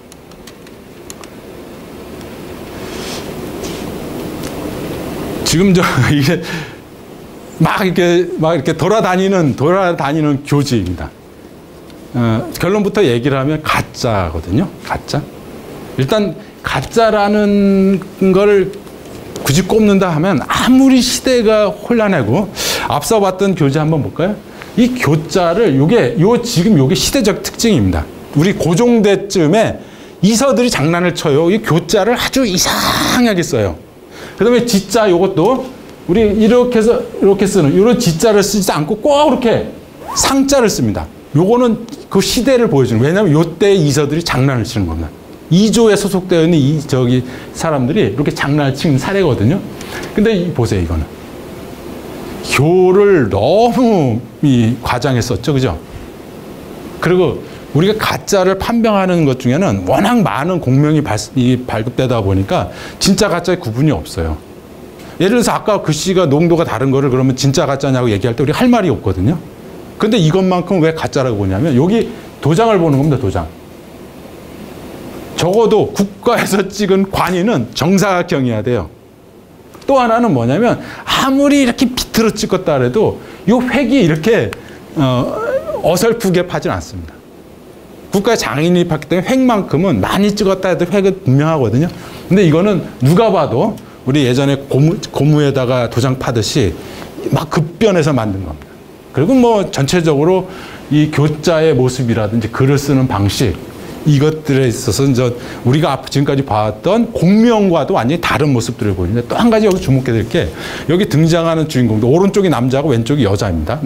남성의 경우에 이름이 2글자씩들이에요. 위에는 종근입니다. 그죠? 종근. 성이 종씨일 수 있어요. 대마도 종씨가 있으니까. 그죠? 밑에는 행자입니다. 그죠? 행규입니다. 행규. 그래서 처음에는 이게 승려라고 봤어요. 근데 승려라고 보기에는 부부 거를 같이 받는 게 또 시대적으로는 조금 좀 애매한 면도 있죠. 글쎄요. 평민에게 주어졌던 공명이라든지 일 수도 있고, 첫 번째. 또 그 다음에 또 승려에게 줬을 수도 있다. 여러 가지 가능성이 있지만, 적어도 이 교지만큼은 아까 봤던 이조 지인이라든지 이 도장의 예라든지 이런 걸 봤을 때 가짜가 있지 않았을까. 그러니까 지금의 후손들이 보관하고 있는 교지의 상당수는 공명이거나 가짜일 가능성이 많은데 그게 10%를 유지해서 우리가 맨날 그 책에서 배웠던 숙종대를 지나면서 양반의 수가 70% 가까이 늘었다. 우리가 그것도 사실은 단성 호구의 사례를 갖고서 일반화해버린 오류가 있습니다만 70%가 늘었다 했을 때 적어도 50% 이상의 갭이 생기잖아요. 그 50%를 설명하는 사례로서 유효했던 것이죠. 그럼 이들이 과연 양반이냐? 이거는 물음으로 남습니다. 그래서 오늘날도 제기되고 있는 양반의 시비, 요즘도 역시 여러 문중 간에 갈등으로 빚어지기도 할 정도의 그런 논의는 이 불과 한 200년 가까이 시기에서 무수히 양산되었던 가짜 양반들의 사례를 본다고 한다면 과연 이게 의미 있는 일인가 하는 의문을 품게 됩니다. 오늘은 아까 말씀드린 것처럼 조선왕조 500년을 떠받들었던 과거제들을 통해서 그 사례 속에서 내면에 숨어있는 이야기를 중심으로 해서 봉건제도의 핵심이었던 신분제도가 어떻게 유지되었고 또 다수의 자료에서 보이는 것처럼요. 양반이 실제 문과급제라고 하는 입자 있지만 붕당 정치 속에서 한미양 가문 혹은 열세적인 위치에 있었던 소규모의 붕당 인물이 상당히 오랜 시간 동안 한직을 전전하면서 비로소 나이가 많아서 당상관이 되는 그런 모습들도 살펴봤었고요. 또 대부분의 자료들은 믿기가 쉽지 않듯 선뜻 믿기 쉽지 않은 자료들, 즉 공명이나 납속의 자료들도 적지 않음을 갖다가 살펴봤습니다. 이상 마치겠습니다.